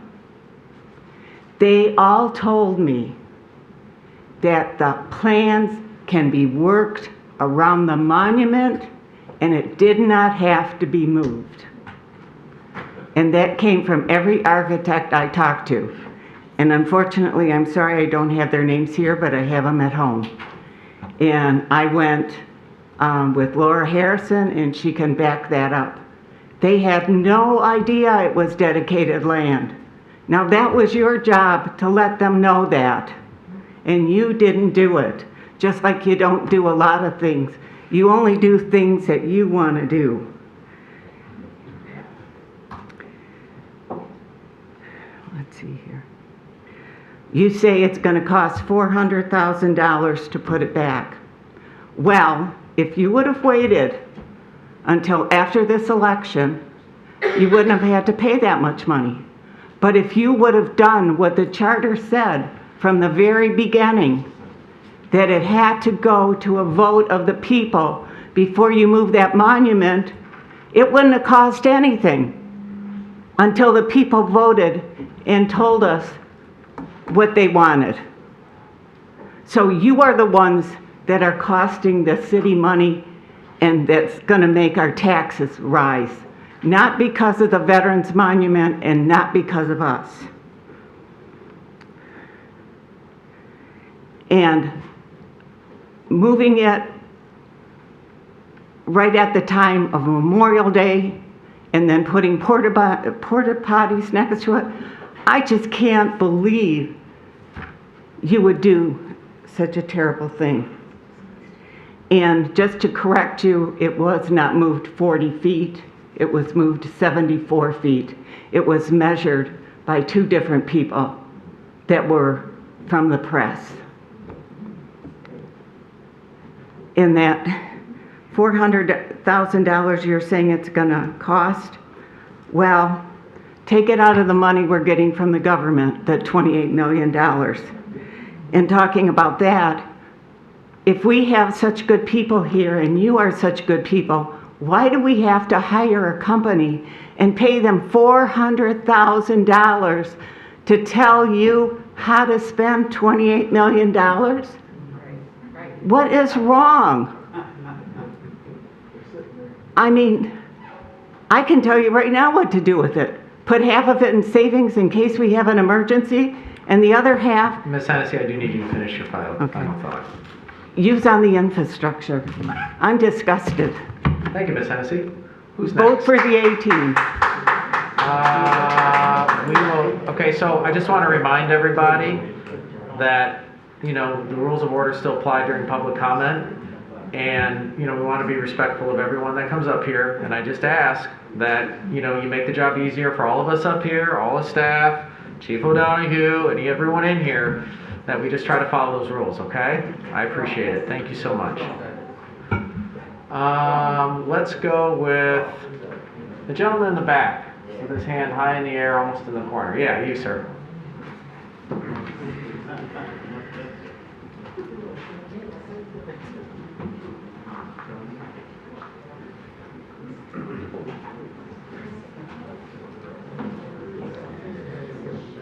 Bill Barnes, 1504 North Connecticut.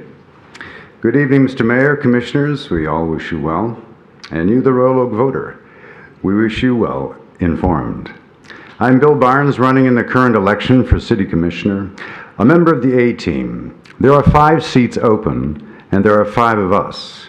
Tom Roth for Mayor, for Commissioners Rick Karlowski, Derek George, Pam Lindell, and myself.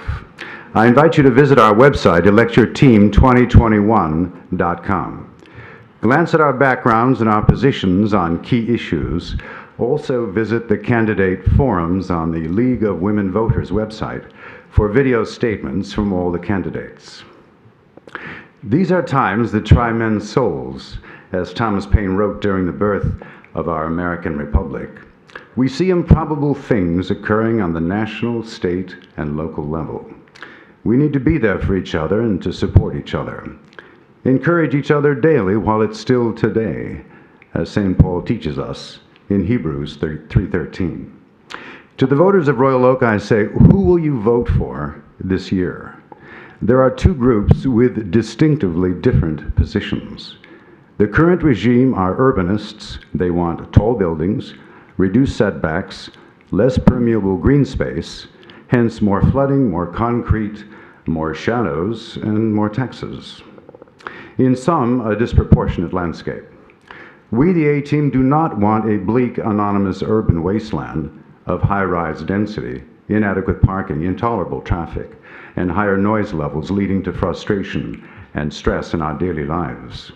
We do want to retain the charm of a small town of 58,000 with ample landscaping and harmonious building design of our city center and the Woodward corridor. We, the A-team, want to be in touch with you, the voter, on a regular basis. I was in touch with one visitor at the farmers market this past weekend. She candidly stated that she doesn't come to Royal Oak much anymore. She doesn't find it welcoming. She's offended by all the high-rises casting cold shadows. Royal Oak used to be bright and charming, but is now diminished in her view. We disapprove of the current Commission's unilateral action without resident input, as we saw with the parking garages, the City Hall, the police station, and the medical center. Were you asked to vote on these major developments? Was it done with your informed consent? The greatest statesman of the 20th century, Winston Churchill, out of his bitter experience with organized dishonesty and propaganda, said the truth is so precious that it must be surrounded with a bodyguard of lies. We are disappointed in the Commission's treatment of the veterans. We fully support their proposed ordinance. It will improve and enhance the park with landscaping, flowers, and poetry. I need you to finish your last thought. Let's show respect for our veterans. Keep honor alive in our society and love. Remember what our blessed Lord Jesus taught us in the Gospels. There's no greater love than to lay down your life for your friends. Veterans who've operated under adverse conditions become close friends. Thank you, sir. Thank you for your time. We'll go with this gentleman here in the aisle.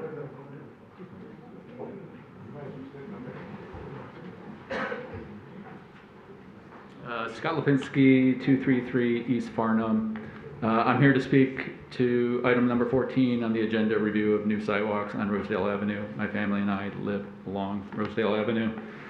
First, I'd like to thank the mayor, the city manager, and Commissioner Macy for coming out to my house, meeting me at City Hall, and responding to my email. I do appreciate that. We have a few points of consideration.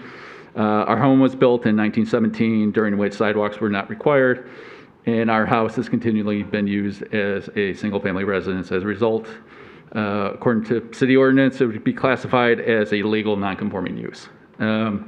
Additional point is there's undue hardship. Our estimated special tax assessment is $7,553.40. It probably will be more. There's just talking to the city engineering department is similar to my neighbors, Sarah and Kathleen. There's notable pitch on my driveway, and there's also with the driveway and the neighboring sidewalk, there's elevation issues as well, and so it's most likely going to be higher than that. Also, like I just mentioned, that there's a significant pitch on the driveway, especially during the winter. Even when I shovel the snow, sometimes I don't make it up the driveway, and that's with putting in the sidewalk, the pitch is going to be even greater, and that's a major concern for us. There's been minimal change since the last time that this was visited. I think there was one home put in, a couple doors down from us. That's it since the last review of that. There's not a lot of traffic along this street, to be honest. There's very little traffic is secondary. There's 3 stop signs. There's a sidewalk across the street. There's just not from my perspective, not an overarching public need or compelling need for one along that stretch. Lastly, we have 6 mature trees. They're elevated. The root structure would be right in the right of way. I don't believe, I'm not an arborist, I can get one out there, that every one of these trees will survive roots getting chopped. Some will, some won't, and that's a concern for me and my family. That's all I got. Thank you very much for your time. Thank you, Mr. Lipinski. Mr. Gursky? Yes. Yes, come on up, sir. Take a mask off? You can pull it down to talk. Yeah, it's not going to be 15 minutes. It will. Thank you. Mayor and Commissioner members, my name is Jerry Gorski and I live at 25277 Edgemont Drive, Southfield. First and utmost, I'm a veteran. Second, I have lived in Royal Oak for 21 years. My current position with the Veterans of Foreign Wars is the National Council of Administration. I not only represent the Royal Oak VFW veterans, I represent 35,000 veterans across Michigan. I'm also past state commander. I'm also a life member of the American Legion Post 253, which is they're present here. I'm also a member of the DAV, Disabled American Veterans, Chapter 19 in Royal Oak. I wish I could talk more than 3 minutes, because I would like to tell you more about what the veterans of Royal Oak feel and how all of you, their elected officials, you betrayed them. Mayor Fournier, I wrote to you back in March 2020. Now, Commissioner Pruce brought up something about this is not my speech, but the 7 contractors in March 2020. So you knew firsthand from me personally, as a national officer, representing all of Michigan and representing Royal Oak. You never bothered to reply to me. I'm not a regular member here. I'm a national officer. I would hope you would have taken the time to write to me, say something. You didn't do it. The only time I spoke to you was at the memorial, where I sat right behind you.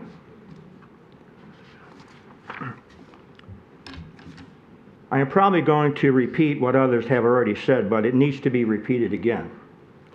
Back in 2007, the veterans and citizens of Royal Oak voted to dedicate the new location to Royal Oak Veterans Memorial across from the library steps. As a matter of fact, the community raised $180,000, which was mentioned by Commissioner Perush, to move the memorial from the previous obscure location by the dark alley at the end of 3rd Street.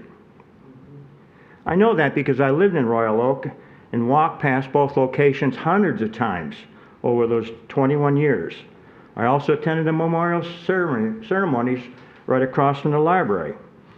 And I marched with the fellow veterans in the parades for many, many years. The Veterans Memorial, and always will be, a great location in front of the Royal Oak Veterans Steps.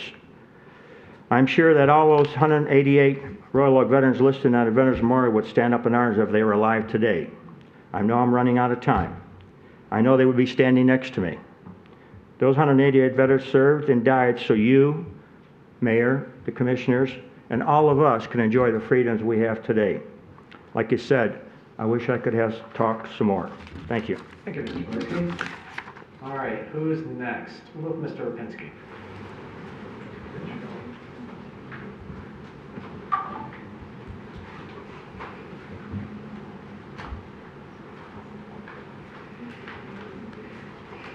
Mike Rapinski, 3152 Parker, Royal Oak. Sorry for limping up here. Bad hips are a bad thing. So, Mr. Mayor, Commissioners, thank you for your leadership. Thank you for your patience. Mr. Leal, welcome to the city. We haven't met in person yet, and it's good to have somebody in the city attorney seat. I'm a veteran. I served in the United States Marine Corps and Marine Corps Reserves from 1970 to 1976. A very tumultuous time in our country's history, and especially for fellow service members and the Marines that I served with. I respect everyone's right to an opinion. I also respect those in the American Legion and the VFW. My father served in World War II in the Army. Both my brothers served in the Navy during Vietnam. You could say we're kind of a military family. But I do want to say one thing. I respect the Legion, I respect the VFW, but they do not speak for all veterans. There are many of us who have our own opinions. I do not feel disrespected, and I don't believe the Centennial Commons design with the new location is disrespectful to those who gave their lives. I'm voting against Proposal 7 for a lot of different reasons, which I'm not going to restate a lot of what was in the presentation because those are just going to be redundant, and I'm not going to change any minds here tonight. But I want to say one thing. The monument itself, the memorial itself, is a piece of stone. I don't care if it's stone, wood, cement, paint on a wall. This is about remembering the names. That's important. It's what's in here and what's in here that count. And as a veteran, I choose to remember those people that gave their lives in my way, and it doesn't matter about a piece of stone. I think we're losing sight of what the real issue is here. It's not about veterans. It's about being respectful, and whatever position you take, I respect your position. I'm voting no on this proposal, and I encourage my fellow citizens to do the same. Thank you. Thank you, Mr. Rapinski. Yes, ma'am, here in front.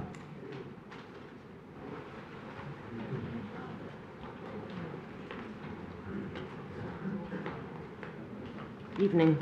Terry Myers, Roland Avenue. I first wanted to start off with the light being out at Campbell in Lincoln because a car carrier tore it down. We're getting a lot of traffic. And it would be nice to see maybe auxiliary police at that intersection during the morning rush hours and the afternoon rush hours so that maybe we don't see the mile-long backups. This backup is increasing traffic on our side street, going more than 25 miles an hour. I don't understand what there is to save about the park. All of this could have been avoided if you weren't in such a hurry to move the memorial knowing you were going to go to court over it. Mr. Mayor, you talked about letting the citizens know the verbiage of the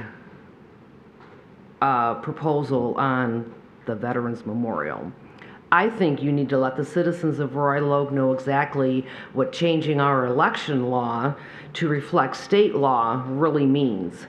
There's no explanation on the ballot. Citizens need to know it's just a power grab by all of you sitting up here. There is no reason for this. If this passes, residents will have a very hard time getting any petition on the ballot. It's time for new leadership in this city. You have shown over and over the disregard for citizens, the lies, dishonesty, etc. As far as this ROAR group goes, I want to let citizens know, watching from home, that this group puts the facts out there. It's not a naysayer group, like most think. You want the facts, ask anyone who is running against you. People need to wake up and get off cloud nine. And by the way, I understand that there is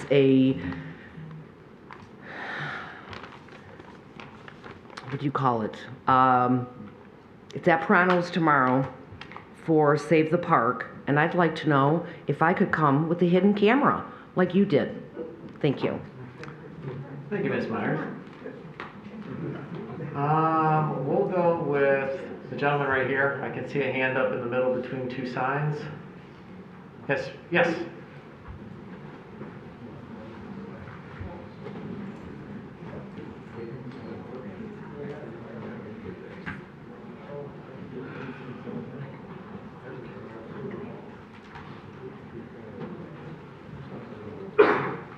Thank you. My name is Tom Roth, 2326 Marywood Drive. I want to thank you all for your time today. As you know, I'm running for mayor. I'm running for a multitude of reasons, but it really started with the whole memorial. I'm not going to dwell upon it because a lot has been said, and more will be said today. But first and foremost, I'm saying what you, the collective you, did was disgrace and a direct violation of our city ordinance passed in 2007. Nothing should have been moved without a vote of the people. Your survey is not a vote. Then you attempted to suppress the voice of the people by bogusly throwing out our petition. We all know how that went, 4-0 for the good guys. Even then, and even now, you wasted our money to suppress our voice. I don't know where the $400,000 number came up with, but sometimes it appears it came straight out of the air. All this time, you are still spending hundreds of thousands of dollars to fight the citizens. This all could have been addressed if you would have come to the veterans groups and spoke to us. Instead, you made a feeble attempt to involve vets by talking to your yes man, who is a vet. That's not good enough. I listened to the fairy tale you provided to the League of Women Voters last week. It was very informative on the level of delusion of the City Commission. What we presented was a true vision for the City of Royal Oak. We want the citizens of Royal Oak to know that we are not beholden to special interest groups so they can get no big contracts. We know that you put Proposition 1 on the ballot to make it nearly impossible for the citizens of Royal Oak to challenge the dictates of a runaway City Commission. We know that you plan to rewrite the Royal Oak Master Plan, and they'll affect our neighborhoods, reduce property values, and who knows what else. We know that the city is in a very shaky financial situation, and really the only way out of it seems to be raising taxes and fees. I'm going to skip the rest of this. because I'm getting too upset right this moment. No, I'm going to go through it. Mr. Mayor, we also know that you and Clyde Esprit choreographed a horrible one-act play We're going that to played have to out. ask you to address the body as a whole, not individual commissioners, okay? Played out at the Royal Elks Club. You coming there with a hidden camera, or I should say you coming there with a hidden camera to participate in a meeting of concerned citizens' screams of a violation of all of our First Amendment rights for peaceful assembly. Were you going to actually tell everyone that you had a hidden camera? I think not.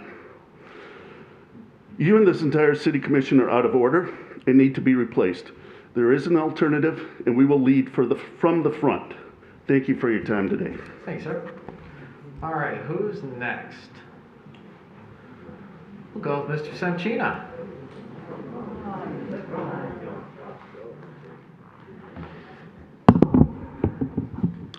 Yes, I'm Charles Semchina. I'm one of the 3 attorneys who represented veterans and Royal Oak voters without any cost in the winning lawsuit against the city.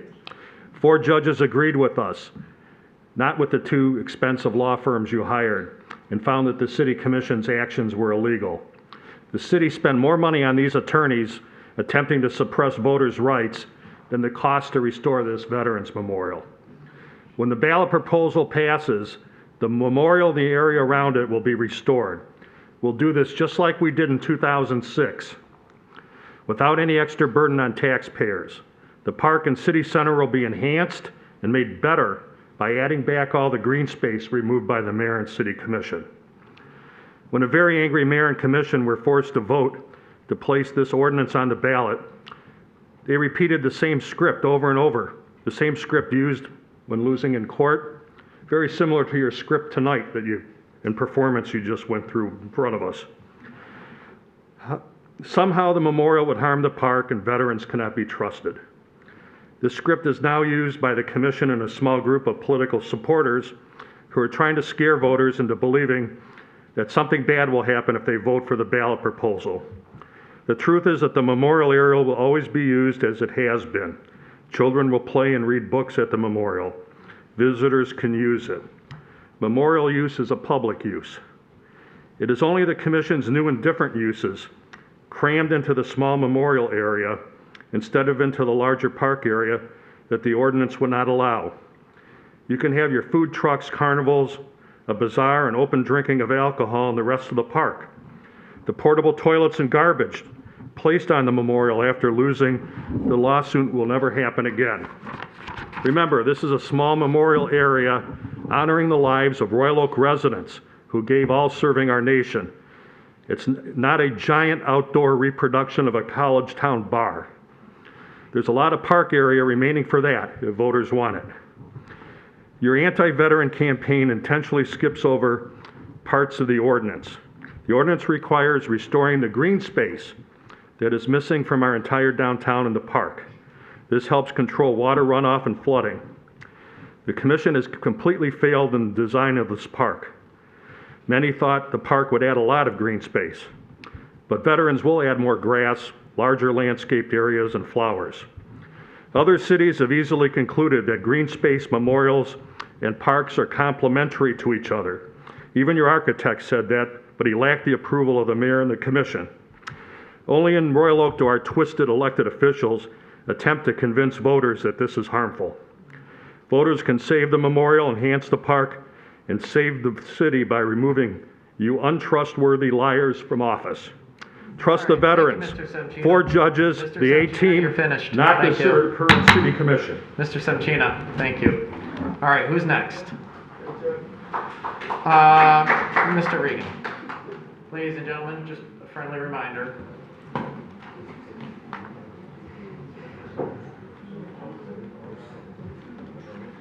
Good evening. My name's Tom Regan. I live at 3126 Glenview. And I'm a working class guy, and it occurred to me when I was sitting there. The reason working class people have such respect and affection for veterans is because veterans are such a big part of our lives. Workers, after all, are the ones who fight most of the wars. But I was thinking, my dad, combat veteran of World War II, and I didn't even know how much combat he was in until after he died. They don't talk about it generally. Great uncle I never met. He's buried in Normandy. He was part of the Normandy invasion.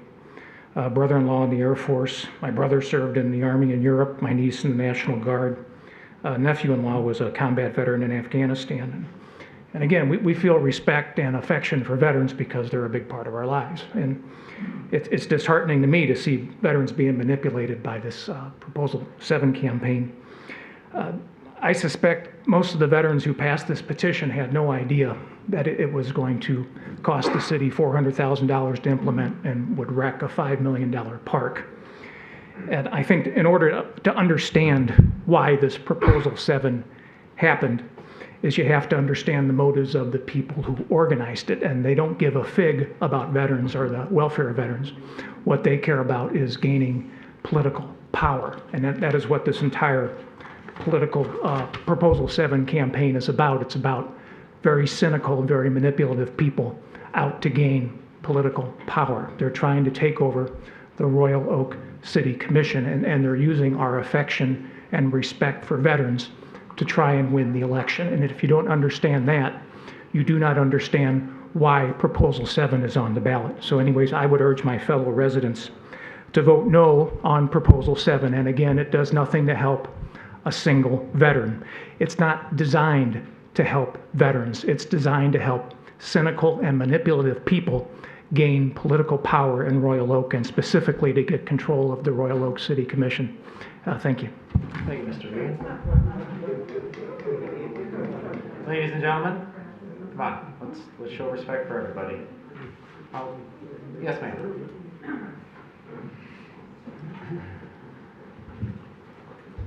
Okay, I'm Marion Schmidlin. I live on Lawndale and Royal Oak. I had no intention of speaking here tonight, but I just want everyone to really understand what they're hearing and understand that everybody that's speaking is opinion, talking cynical, and the words that you're using. Read about it, learn about it. I am for moving the Veterans Monument back, but don't get carried away listening to everybody's emotions. Read about it and learn about it. Thank you, Mitch. Yes, in the back. Yep.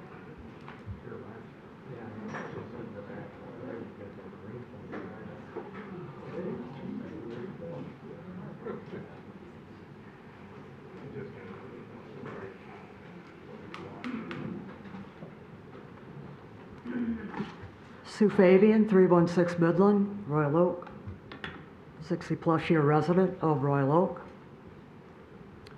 At the beginning, we had a lovely comment about the Constitution. However, how can you claim to uphold the Constitution when you reject a legitimate petition that was filled by these veterans? How can you possibly say you uphold the Constitution when you as a body rejected a valid petition initiative to get this on the ballot?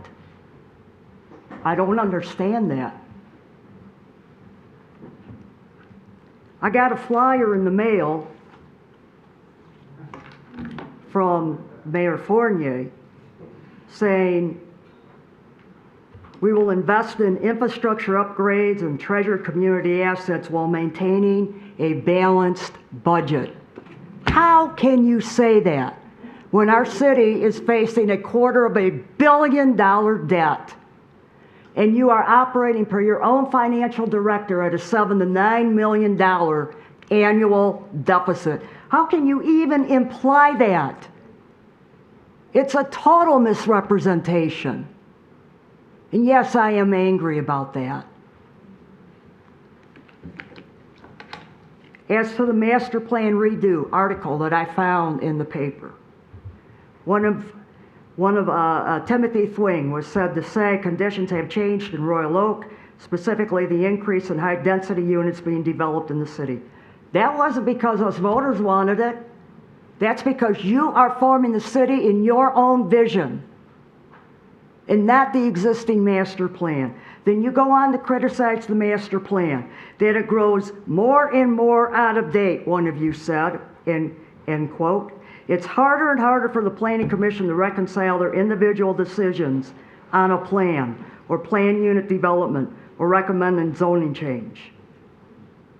Just because a year goes by doesn't mean it's out of date.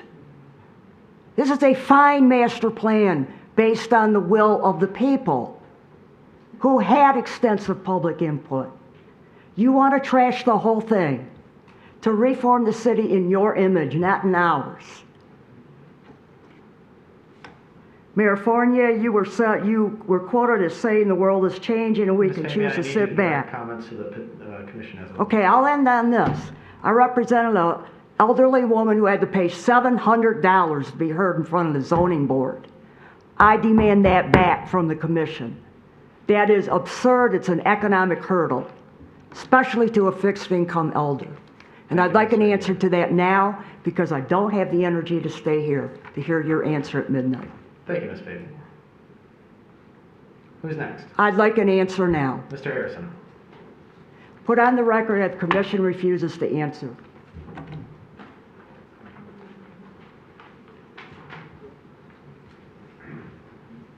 After Mr. Harrison, I'll get to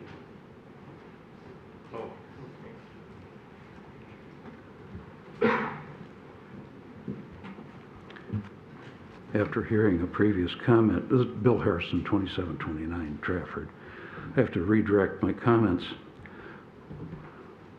What we're trying to do with the A-Team is replace a socialist group. And this is what I've called you before. And now with the comments I heard at the last commission meeting, what happened over at the VFW or wherever it was, it's now moving toward fascism. And I warned you that socialism leads to dictatorship. It always does. Tired of this.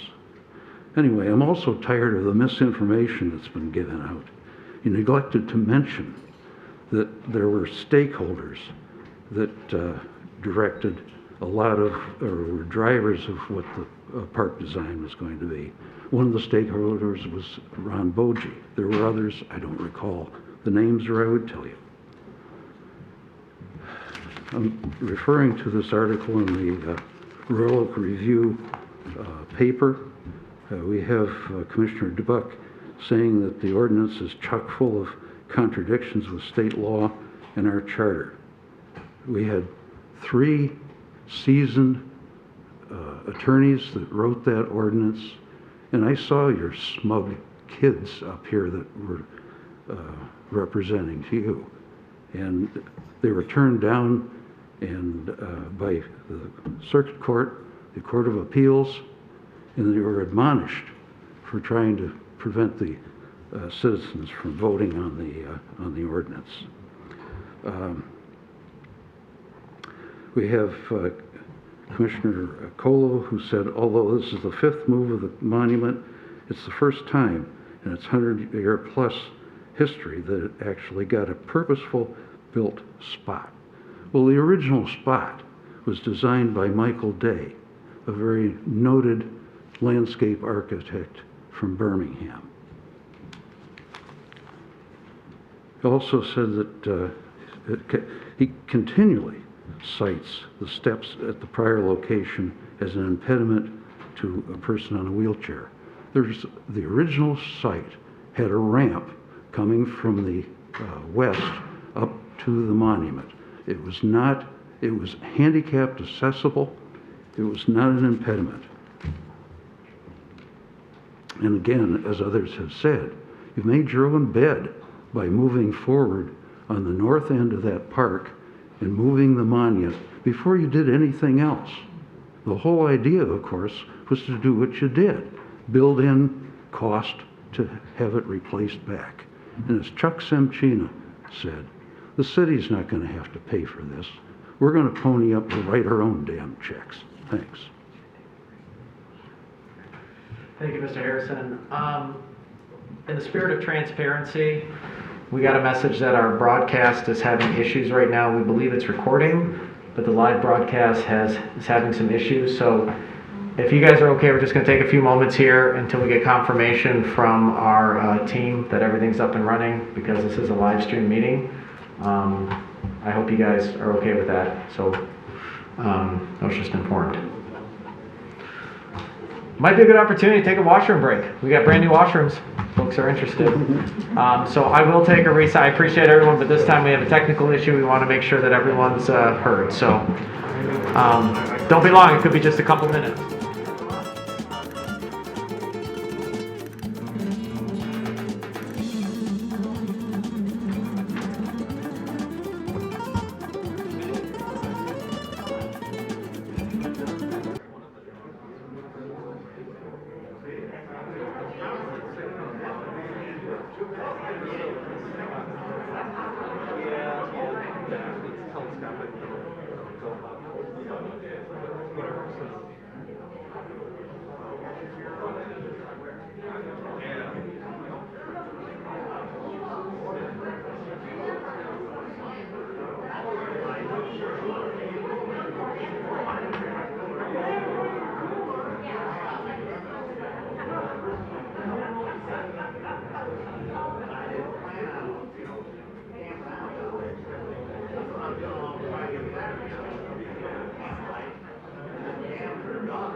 Yep, we just so everybody knows, the live stream went down, but we got at least now confirmation that it was still being broadcast on Comcast, or not Comcast, but on television, WOW, all of that, and that it's been recording. So when the video posts, nothing will be missed. It's just the internet feed went down, and so people watching at home, if they're watching on the internet, we just wanted to let them know that it was only out momentarily, but we're back up and running. So appreciate your patience on it. Not everybody has cable these days, and they stream it, and we want to make sure they have the ability to watch it live. All right. We're still in public comment, right? Yes, sir. Oh, we're back in order. There, technically I did it. There we go. Good evening, Mayor and Council. First, I want to introduce myself. Frank Flores. I'm the commander of the DAV, which is the Disabled American Vets, Chapter 19 of South Oakland. Recently, we just moved into the city over here at the VFW post 1669 down the street. We're like new neighbors, and I brought approximately, I'm the commander of 614 members. The thing I wanted to bring also, first I want to introduce myself. I've been involved with American Legion also in the state level. I am also working as an adjutant, which is the secretary of the AMVETS, and a member of the VVA 9 in Detroit, which is Vietnam Veterans Association. The only comment I got to mention is that I'd like to bring a majority of my people are from Royal Oak here, and the only thing that concerns me is what's happening. I heard about this memorial quite some time, and I've been working on with the committee itself. And I heard the comments that were made on the landscaping of the new memorials were brought out. The comment I got is that why move it and save the money that you got now and use it for better use? I noticed one thing is you did something for the kids. You built them a a rock climb, you know. You ever thought about the insurance on that? What happens if a kid falls down and cracks his head? You don't do that on a memorial. On a memorial, you stand there and honor the people that put their names, that have their names up there. I've been associated with a lot of friends here, especially from the American Legion and VFW, myself, being involved, deeply involved with veterans. The reason why they asked me to come out here too is to help them out. And that's what I'm doing, speaking for the veterans that I'll be bringing here to wonder what you guys are doing, the commission and yourself. And what I'm afraid of, again, is that the memorial itself has been moved truly. Yes, I remember when it was down by the alley on 3rd Street back then. I was here when they moved it, and it was a great honor. I've been here for quite some time. I've been coming in the city for quite some time, helping my fellow veterans. So I do have some veterans here that are willing to come in, and so I just recently found out I had 2 of them moving in the city. Out of the 614 members we got, I know we have plenty to think about before they come here. Well, I appreciate you giving me the time to introduce myself, and I hope to meet you a lot. I think I met yourself, Mike, at some fundraiser for the World War II legacy. So again, thank you, and have a good evening. Thank you, Mr. Flores. Good to see you again. Yes, ma'am.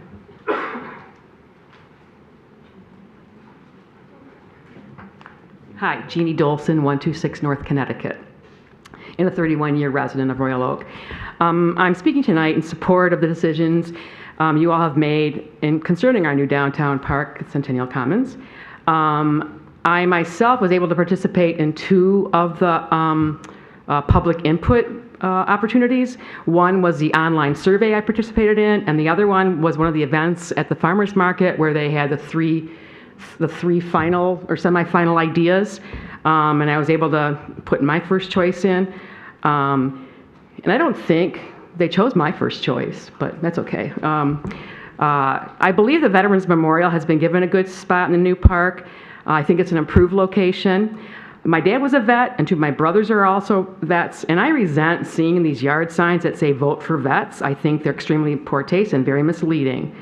I appreciate the thorough answers Commissioner Perush has given to questions on Facebook posts. You've spent lots of time and answered things very thoroughly, I think, and I thank you for that.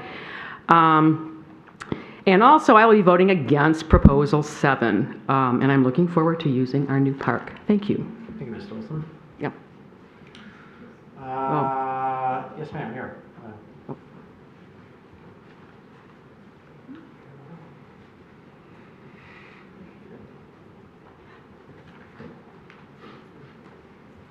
Good evening. Pamela Lindell, 409 Inglewood Avenue, 28-year resident. I am one of 5 candidates from the A-team running for a seat on our city commission. Tom Roth, you heard from for mayor, Rick Karlowski for commissioner, Derek George for commissioner, Bill Barnes, and myself, all running for commission seats. We'll honor a democratic process. Our website is Elect Your Team 2021, and our personal sites are listed on there also. Check them out, reach out to learn more about us. Your A-team want to represent you, Royal Oakers, without partisan politics, without the move if you don't like it attitude, without harassment if we agree to disagree. I, Pamela Lindell, will be responsible with our tax money. I have never filed for bankruptcy. I don't know if all of you can say that. I've never been in collections, never in the rears. And I pledge to be frugal and honest about our city finances. Royal Oak has a new city hall, police station, and shortly a new park. The bills for these fancy new items will be coming due soon. And personally, I don't want to get taxed out of my home to pay for this runaway spending. We are set to receive over $28 million in federal relief funds. This should be spent on infrastructure.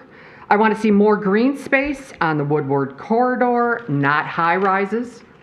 I've read our master plan. It doesn't need to be modified for multifamily housing and setbacks.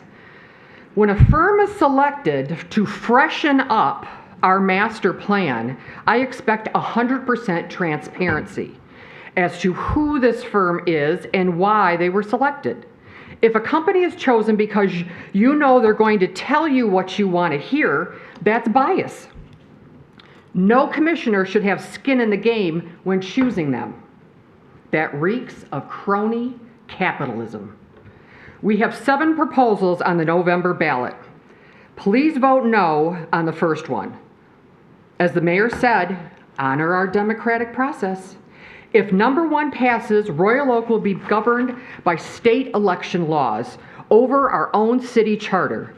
Michigan is a home rule state, meaning every municipality is its own boss, if you will.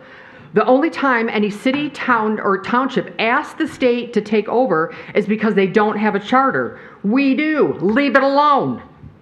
And please vote yes for our veterans. Number 7 on the ballot. It will be the ridiculously long thing on the back. I need you to finish your last thought. Here I go. 4 Michigan judges told this commission to behave and let the residents vote. After this commission wasted thousands upon thousands of dollars trying to prove the 4 judges wrong, we can vote. All right, Say no. All right, who's Thank next? you. Yes, sir, Mr. James.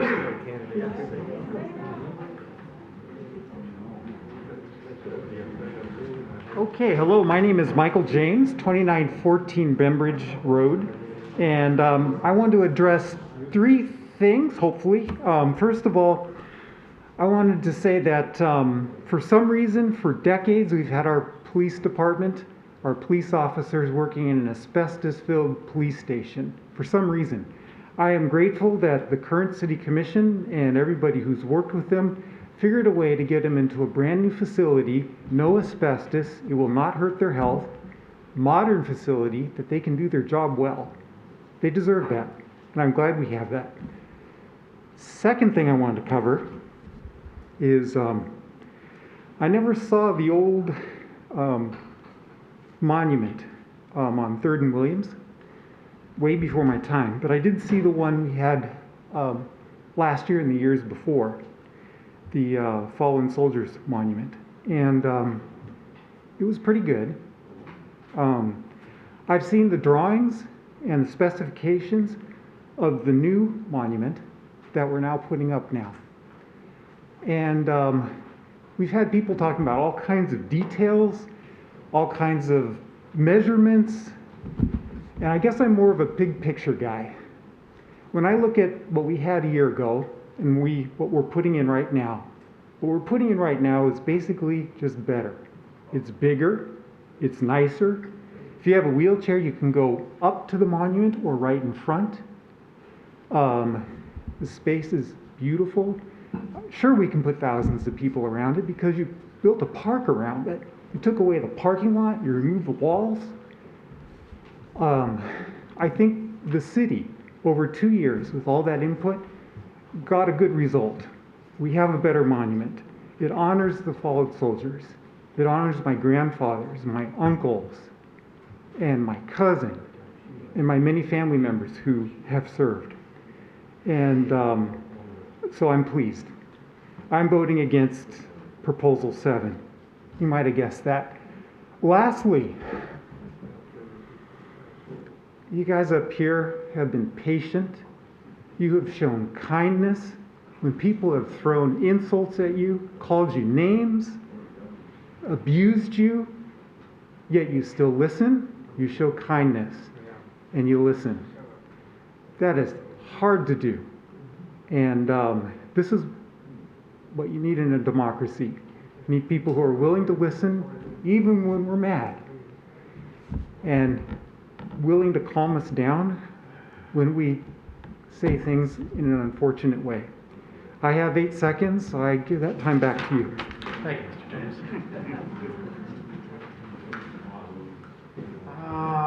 Helene.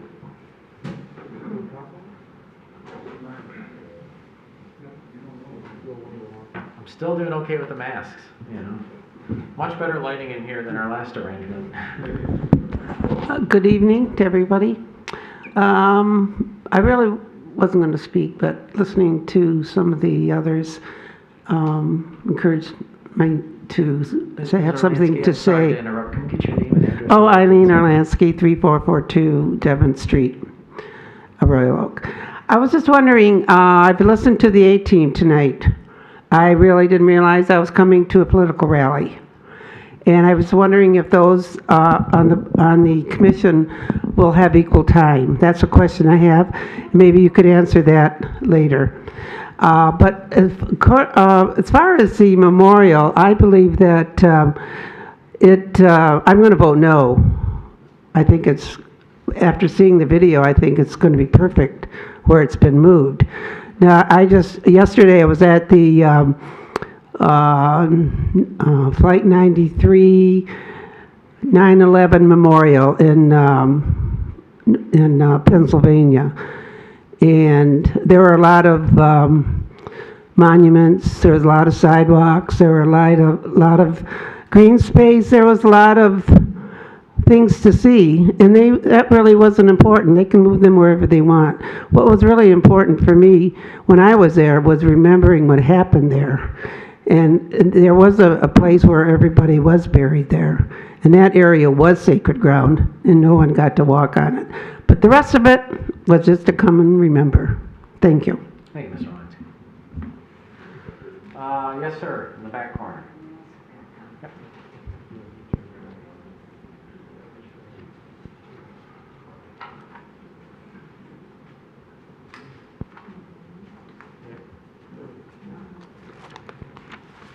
Good evening. My name is John Williams. I have lived at 17043 Coral Gables in Southfield, Michigan for 34 and a half years. Jerry Gorski and I are somewhat neighbors. I am the Adjutant Administrative Assistant to the Commander Tom Roth of the American Legion Frank Windland Post in Royal Oak, where I've been a member there for 12 years. And I want to throw out something as far as your timelines go. As the Administrative Assistant, I sent the message from the American Legion in March of 2020 asking you folks not to move the monument, plan around it. So you had notice back in March of 2020. It was followed by the VFW shortly thereafter that we did not want that monument moved. We asked you to do it. You've ignored all those requests. So put that in your timeline, because we followed through also in August of 2020 when you announced your plans that you were going to go ahead. We asked you again not to do it. That's why we resorted to the petition. I'm going to respond to some information and a lie that I just got in this mailing about saving our park. I'm going to read verbatim. The new Centennial Commons in downtown Royal Oak was created to be the People's Park. It was designed over the course of 2 years with input from hundreds of adults, kids, and most important, veterans.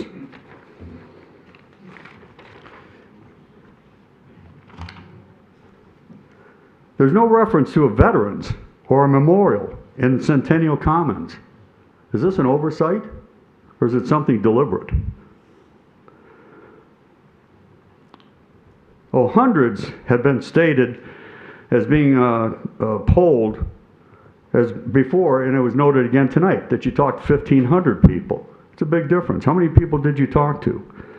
Veterans is bold-faced print. That's a bold-faced lie. You did not involve the veteran services organizations. Behind me here, you've got guys from my American Legion post, you've got guys from the Veterans of Foreign War, you've got people from the Disabled American Veterans. None of us were approached as organizations. But yet you're telling people that the veterans were behind it. What are we all doing here now? My post, as well as the Veterans of Foreign Wars, donated $5,000 each toward the movement of that monument. We have a stake in that monument. We were stakeholders, but we were ignored. It was noted by one of your spokespeople here, and it's always been talked about veterans were included, but then it was finally noted by one of your spokespersons that veterans were excluded from the process because they would be considered a special interest group that would bog down the process. Now, why would we be a special interest group? involved in a veterans memorial. We were excluded. Okay, Mr. Williams, unfortunately your time is up, sir. Thank you. Yes, ma'am.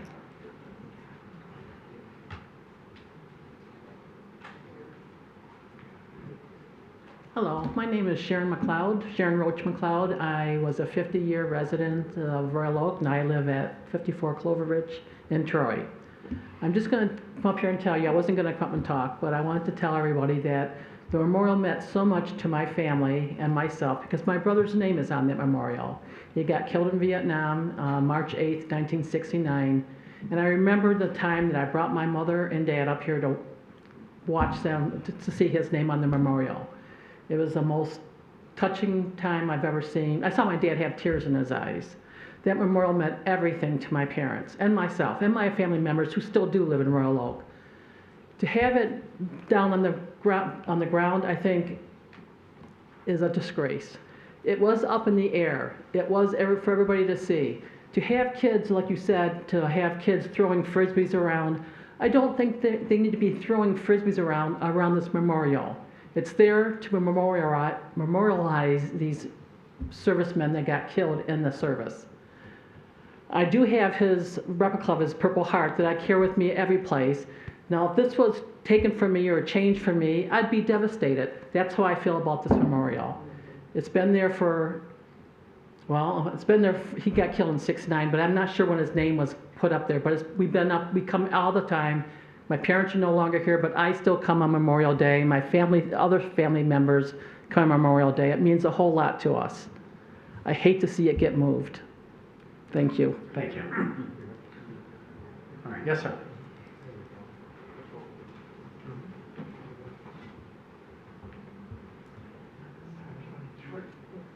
Good evening. My name is Bob Jerva. I live at 5090 Thorncroft. I've been a resident of Royal Oak for 43 years. I'm also a veteran. I served as a gunnery officer aboard a U.S. Naval destroyer and also a guided missile frigate during Vietnam. I'm disappointed that a misguided group of people are using the memorial monument to further their own political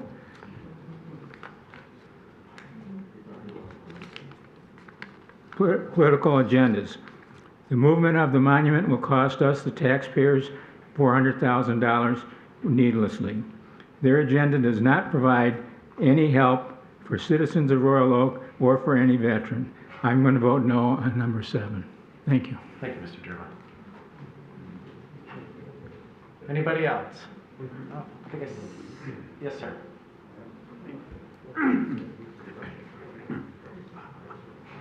I didn't bring no notes, so my name is Jim Klotz. I currently live at 28408 Campbell Drive in Warren. I moved to Royal Oak in 1977. I've been a member of this post for 43 years. Actually, I transferred there in 80, so 41 years. Anyway, I was commander in 84, 85, and after that I took the adjutant's job, which the adjutant is in charge of opening all mail. And I can attest that I never got any letters from the Royal Oak saying that we need the input of the veterans. So all that jitter about all the veterans, they might have been one or two off the street that didn't have no political care, you know, but it's not political.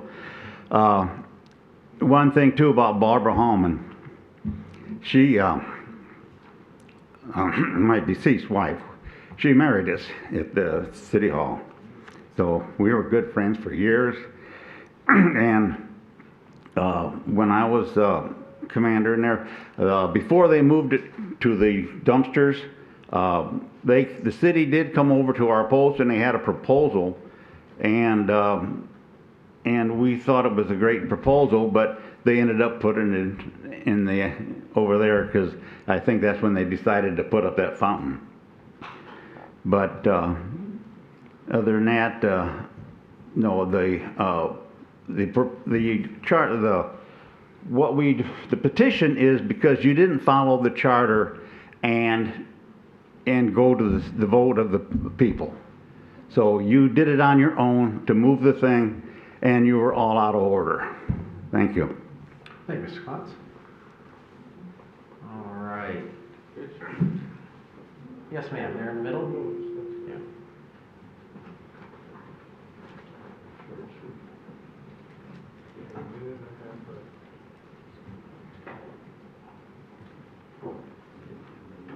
Hope these are clean. Phyllis Salter, North Lafayette. We've become aware that some think that changing the zoning to allow multifamily and single-family homes is beneficial. Could this lead into something more? These structures could be higher than the adjacent single-family home and would have smaller setbacks. Parking areas for these structures are likely inadequate for the number of multifamily residents, which would result in an overflow of cars in the street.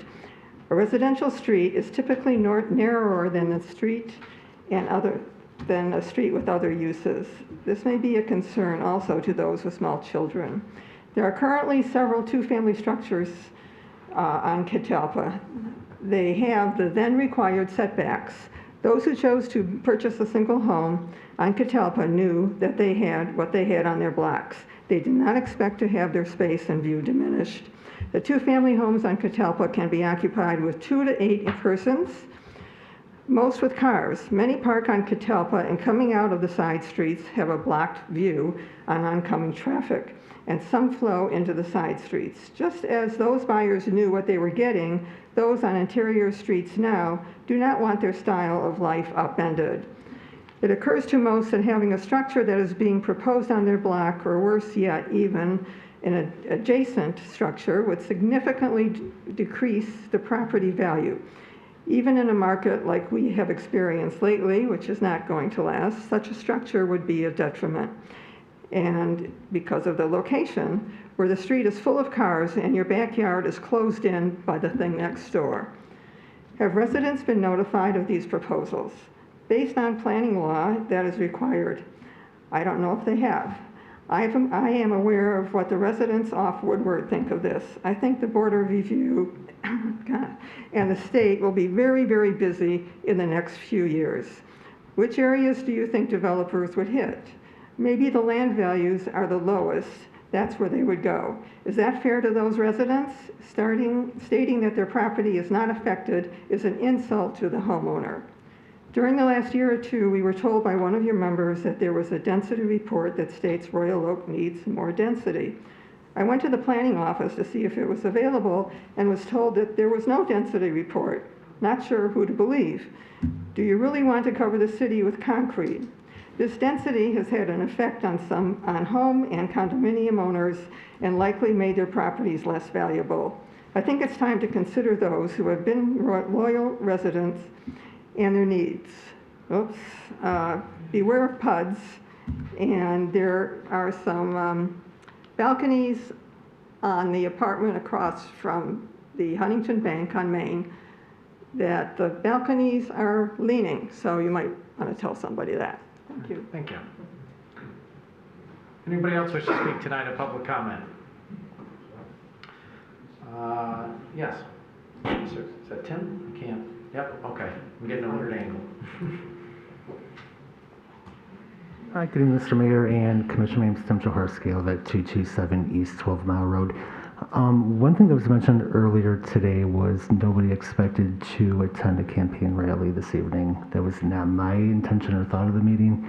And for that candidate to stand up here and throw very thinly veiled personal attacks at people who can't respond, I think, to use her word, probably reeks. What I really want to say is I want to thank the Commission for giving that resolution to Mr. Conrad this evening. As a school board trustee, I'm very thankful for the great relationship that we do have between the school district and the city. And one thing he said this evening that really sticks in my mind, and I think he's completely wrong. He questioned if he was a good teacher last year. I think we can all agree anybody who was a teacher last year and made it through the year is an exceptional teacher. Again, thank you for everything you're doing up here, and I really appreciate you. Thank you, Mr. Jaworski. All righty. Yes, sir. Bob Annison, 321 East 11 Mile Road. Been a lot of talk tonight about cynicism, and there's a good reason for it. I'm pretty new to Royal Oak. I've only been living here a couple of years, and I got involved in the VFW post for the normal reasons. The comradeship. I like honoring, my fellow comrades, injured, fallen, struggling with PTSD, etc. So when the idea of this memorial came up, I didn't know too much about it, and really not my bag. I don't care that much. I have no connection really with Royal Oak, and if they're going to move it, they're going to move it, whatever. I love parks. Great. I thought that building, the old police station, was hideous. I'm glad it's gone. So I just wanted to see what would happen. So I went to a meeting, and they asked for our input, and it was pretty clear that our input was, it was accepted, but it was for naught. The phrase used was, this is already it's already been decided, essentially, is what they said. So I was wondering, why are they having meetings and asking for our thoughts and opinions if it's a settled matter? So as time went on and COVID hit and everything kind of shut down, we were told, all right, well, we've made our decision. However, if you would like to see the changes, if you're not happy with the decision, this has to go to a referendum. And you guys have to go and get, I forget what it was, 800 some odd signatures from Royal Oak residents. So the veterans group went out and we spent every Saturday. I hate getting up in the morning, but I did. I lived right across the street, so it was a short commute. Went over and I got signatures and, hey, we just want to get to referendum. Let's not move this memorial, because if they're going to move it, they really should have asked us, they should have consulted us, we should have had more involvement in it. It's pretty clear that a lot of people, this has, they have a lot more emotional investment than I do. Well, we got it all, we got enough signatures, and they said, well, no, we don't care. We're just going to do what we want. And here we are, hundreds of thousands of dollars later, and all we want to do is, where you guys have that benches, just swap that for where the memorial is. Put the memorial back, fix the cracks that are in it, and we can all move on with our lives. It's really hard not to be cynical when something so easy to fix is being fought against so hard. That's all I got. Thank you, sir. All right, who's next? Yes, sir.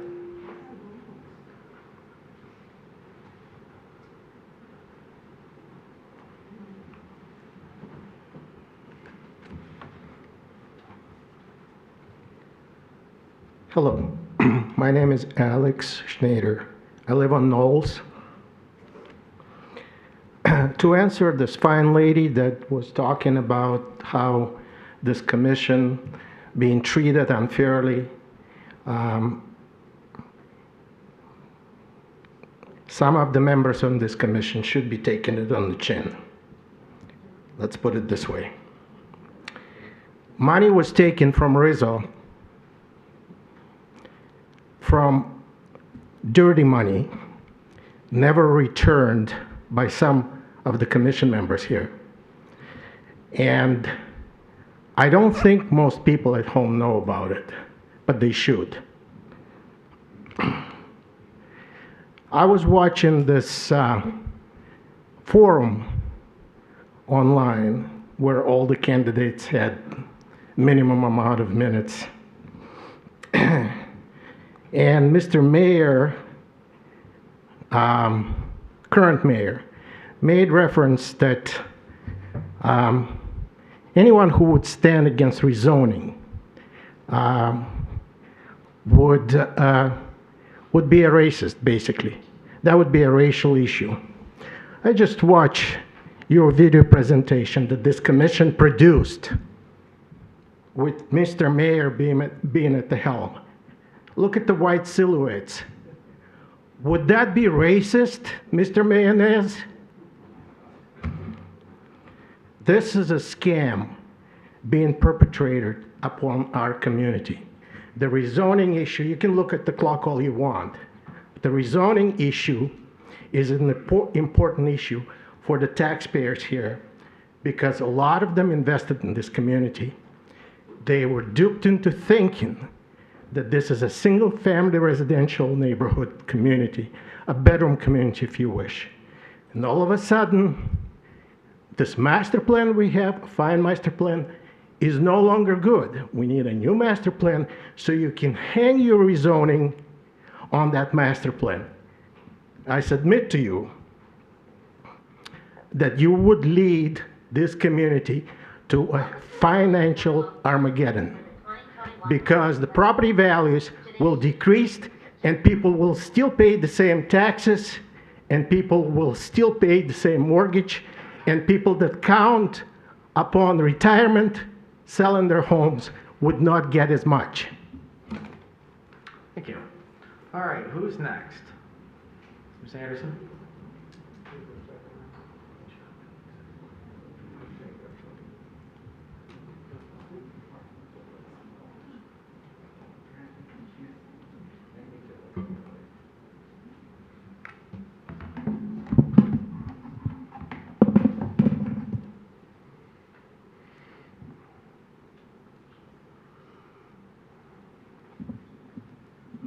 Dr. Wallace Anderson, 404 Mount Vernon Boulevard.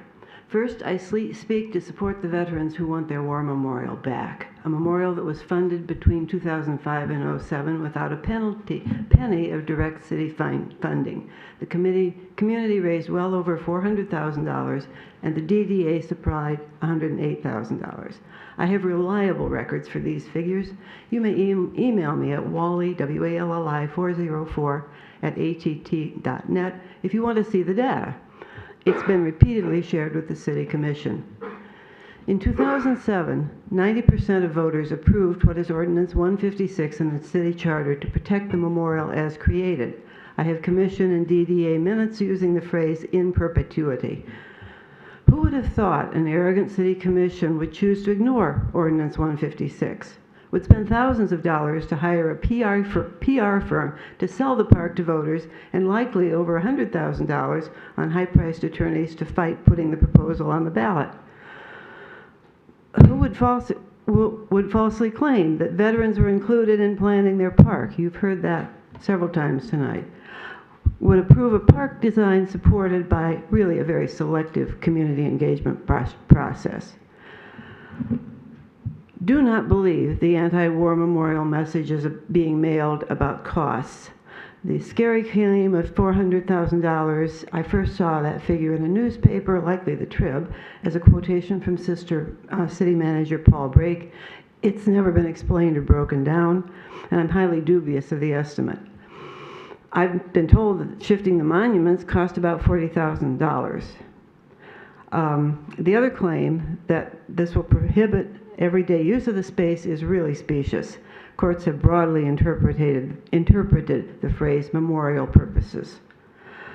Second, I hope many of you thoughtful citizens listening in will join me in voting no on all 5 of the other proposals on the ballot. Number 1 is voter suppression. I talked about that at the last meeting. Number 2 would excuse the city assessor from the tax appeal hearings, but that's one of his or her 2 most important jobs. Apparently get rid of something required in the charter was never implemented is number 3. Why not? Well, we never did it, so let's remove it from the charter. That's not really a sufficient reason. 4 and 5 are millage renewals. 4 for early renewal of the police, fire, EMS millage, 5 for garbage and recycling. Particularly given the state of the city's budget, I do not trust these people to handle money responsibly. While I expect to vote no on proposals 1 to 5, I will cast a resounding yes vote on proposal 7, Veterans War Memorial Preservation and Protection. Thank you. Who's next? Yes, ma'am.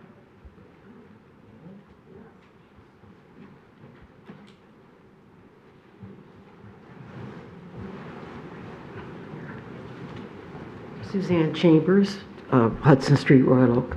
First, yes, I have an agenda, and that is to thank all of the vets in this room and in this country for their wonderful honor and their dying for we the people, for our freedom.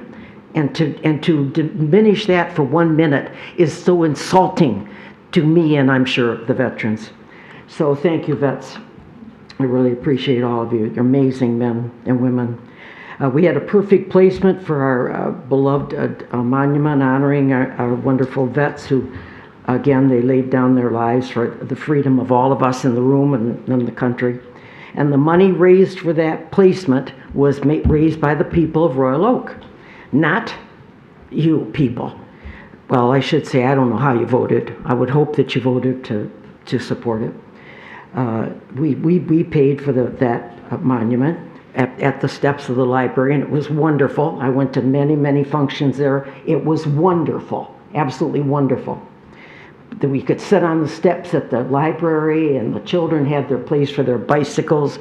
There was nothing wrong with it whatsoever. So your reckless decision to move it, and now we again pay for your reckless decision. That's outlandish. So, yes, I have an agenda. We the people own this land of this city. This is not your city. This is our city. We own the land here. We should be consulted about what's being done with it. And I understand this so-called park is going to be mostly concrete. So Carol Hennessy, she's probably had to leave due to all these interruptions that you had to take. So I want to give her all the credit for the unending love she's had for the veterans in this, yeah, I have a minute left, for this wonderful battle that she's never stopped fighting to keep that monument, to recognize these wonderful people that laid down their lives so that we could be free here tonight. So do not blame the residents for this cost. Do not do that. We did nothing wrong. We just keep paying and paying and paying. So and the courts agreed with us. So you're the violators, not the residents. So follow the law. It's really a good thing to do. I love it. And I thank God for our law keepers. Thank you, Sheriff. Thank you. I love it. And so I just wanted to come tonight to say that I would certainly hope that you would keep that monument where it is. We don't need to spend any more money. All these lavish Taj Mahals that we have provided you people, certainly the police deserved it, that's for sure. So that's my... Okay, thank you. You're welcome. All right, anybody else want to speak tonight at public comment? Going once, yes ma'am.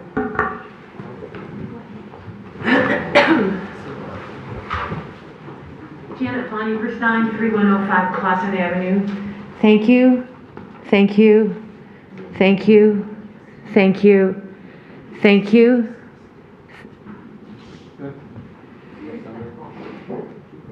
Thank you, thank you, thank you, thank you, thank you, thank you, thank you. Thank all of the veterans in this room for giving us allowing us to have our freedom to speak as we feel is important. Because the one time that we give that up, regardless of what side of the room you're on, regardless of whether you want the Veterans Memorial moved or you don't, it doesn't matter.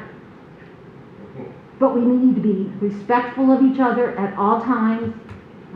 And we need to thank folks for doing the kinds of things that they do out of the kindness of their hearts. I am going to vote against the proposal. That doesn't mean that I am not in support of our veterans. I was a band director in Royal Oak for 35 years, and every Memorial Day, my band marched in the parade to honor my father, my father-in-law, my uncles, my cousins, my nephews, my in-laws.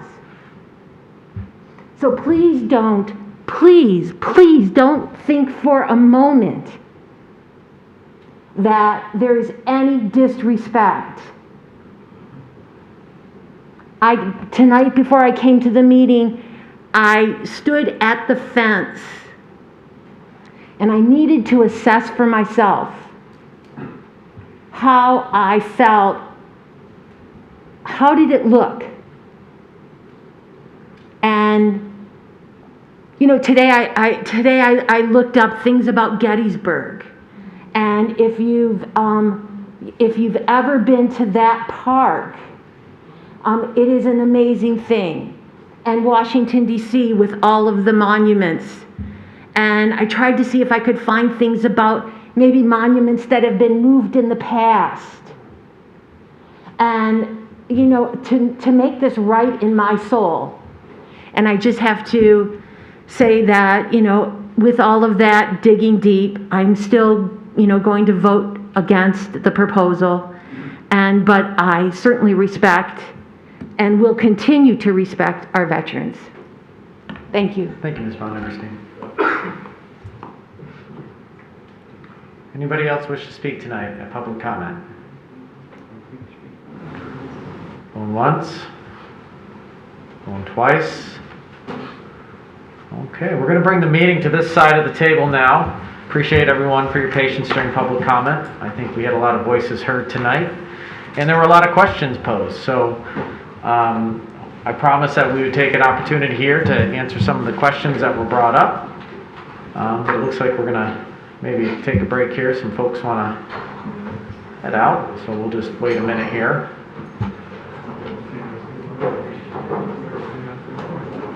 All right. I'd rather look up to a memorial than look down at one. Sir?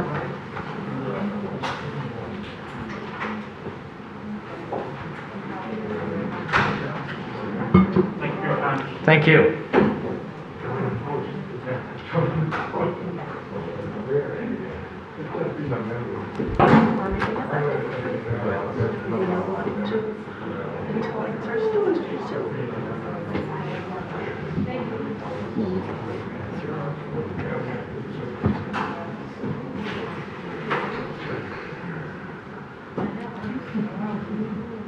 All right.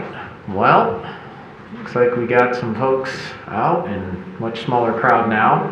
Appreciate those staying that want to hear the answers to some of the questions that were posed. All right, we'll give it another second. There's a little noise back there. Okay. All right. Well, I wrote down a lot of questions. I think some of the questions are really fair. I know Commissioner Perush, you're probably closest to a lot of the history. I think one of the questions that came up was the involvement of veterans. How could you not involve veterans? And I think there's still a little bit of a misunderstanding about no organizations had any stake in this. Like Commissioner Perush said, it was a stakeholder, or it was a democratic process. Admittedly, several members of the VFW and American Legion came up here and said they did provide us their feedback. So we did get it. Ultimately, we also listened to the feedback of 1,500 other people as well. And so, if some people want to move it, some people want to keep it, there's always going to be some that are going to be unhappy with the decision. But the ultimate decision isn't an output of not listening. It's just an output actually of receiving the feedback and making sure we put it in a very respectful place. I apologize to Mr. Gorski. He asked why I hadn't responded to him. He did email me in March 2020. Frankly speaking, this is a volunteer job. And when the pandemic hit in March of 2020, there was a lot of work to be done. A lot of time on conference calls with the city manager, police chief, fire chief, making sure that our workers were safe, that our residents were protected. And frankly speaking, at that time, this decision had been made, by the committee and recommendation. I don't want to say it was old news, but it was something that wasn't an urgent matter at the time. I had since written him and explained to him and apologized that, under normal circumstances, I probably would have gotten back to him. So I'm accountable for that. I let him know the reason why. So that, I hope, kind of answers a couple of those questions. About the cost. So, Mr. Leal, we heard the statement from a former city commissioner that the amount is going to, the amount we spent in legal fees far exceeds what it would cost to move the monument. Is that true? At this moment, no. We are currently working on some two separate Freedom of Information Act requests that have asked that precise question for any documents related to the exact amount of legal fees the city has expended in the Save the Veterans Memorial litigation. What we have so far, and there might be some more on top of that, but preliminarily we have about $45,000, and about 2/3 of that is attributed to one law firm, Clark Hill. The other third is attributed to the law firm that your interim city attorney works for, which is the Rossetti law firm. And so, as you all know, you did not have a full-time city attorney for almost a year, and so she was engaged, and McLaughlin was engaged in this matter, but she was, of course, billing it as an attorney for the Rossetti law firm. So total, more or less, what we have as a preliminary figure is about approximately $45,000. And I think the question came up as well, like, why are you guys made the decision, you're costing the potential $400,000 to move it.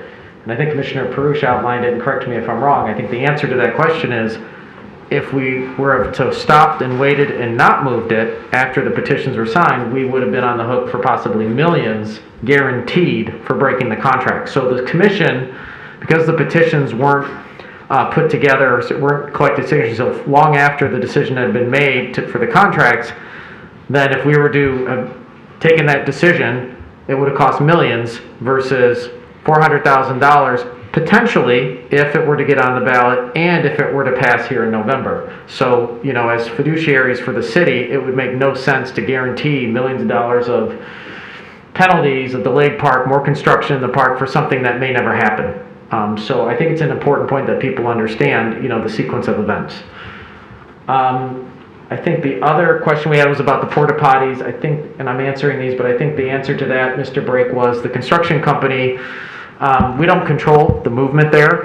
The construction company moved the porta potties to the most protected area for a couple days because they were grading, and the most protected area in the site is where the monument is.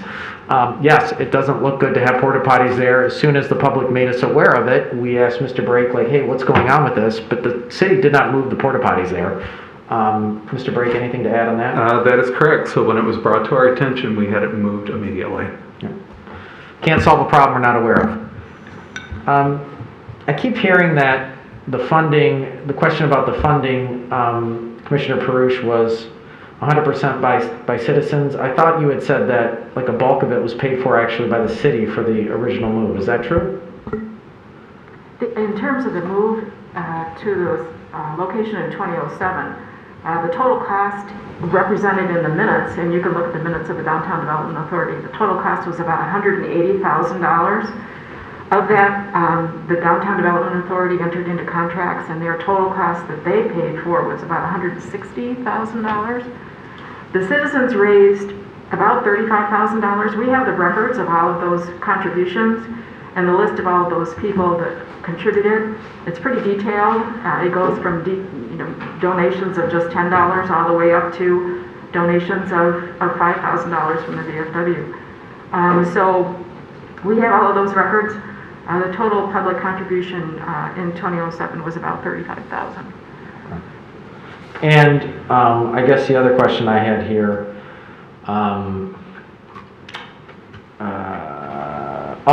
food trucks keep coming up. I'm so unaware that we are going to have food trucks there. In fact, my understanding is that the pavement that was put in is for pedestrian use only, and that it's not even a proper grade of cement for food trucks, and I don't think there's been ever discussion or intent of having food trucks there.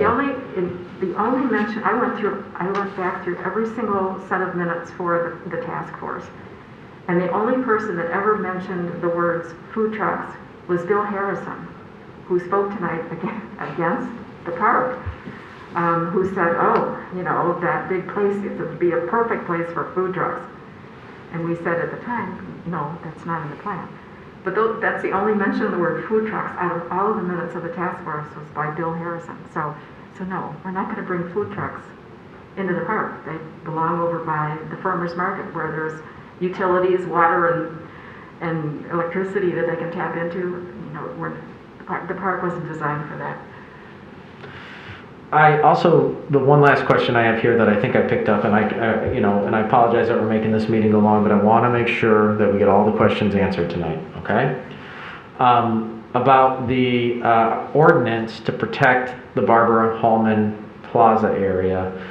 My understanding is that we did put that to voters, but also we are putting to voters the driving range and golf area as well, because we had somebody trying to sell the whole golf area to a private developer.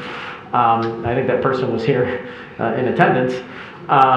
So the irony just can't pass me. But I just want to make sure that people understand that, you know, the ordinance itself that voters passed, was the whole intent behind it wasn't just to identify this as a memorial area, it was also to protect our green space. And the former mayor was a big part of that, helping that happen. You know, I just want to make sure we understand that it wasn't to put the memorial at a specific spot within this dedicated space. Is my recollection correct? Yeah, it is. I mean, if you look at the language of it, it says the following portion of the Barbara A. Hallman Memorial Plaza is designated for continued use as a memorial honoring members of the armed forces, yada yada. And it gives the legal description of that entire area, from Troy to Williams, from the library all the way to City Hall. That's what's the protected space, and that is what is the dedicated space. The ordinance makes no mention whatsoever, at all, of the monument itself, and that the monument has to stay in this space. It says nothing about that. So the fact that they're saying, oh, you're violating the ordinances by moving the monument itself from one location to another, the ordinance doesn't require anybody to vote on that. It requires a vote to move it, I think, outside of that memorial area. Right. And it certainly requires a vote to sell or to, you know, disenfranchise ourselves of that memorial area. But does it require a vote to move the monument from one location there to another? No, it doesn't. It says nothing about that. Thank you.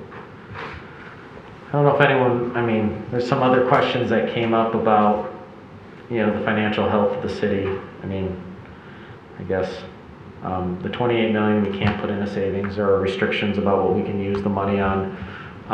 When I and Commissioner DeBuck first came to office back in 2011, you know, from the previous commission, we were on the verge of bankruptcy. And I can't really construe how folks are trying to run the numbers to say we're in trouble, but, you know, over that 10-year period, we were able to build up a fund balance of 10, 15, almost close to 20. In fact, we had a debate 2 years ago. I think Commissioner Macy was, we need to spend it. And Commissioner Levasseur was like, we need to give it all back to taxpayers, $32 to every taxpayer. And, you know, we ultimately kind of put some guidelines on what our fund balance should be, and thank God we did, because COVID hit.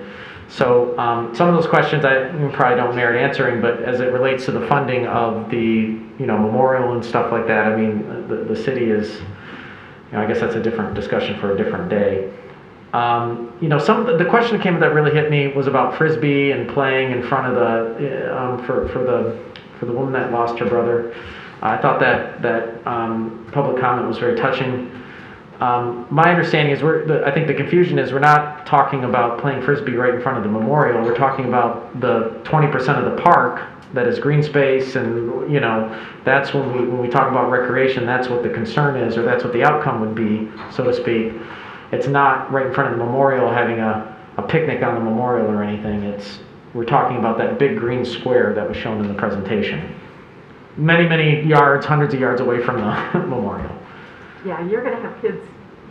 I mean, we have problems with kids playing on the monument in its old location.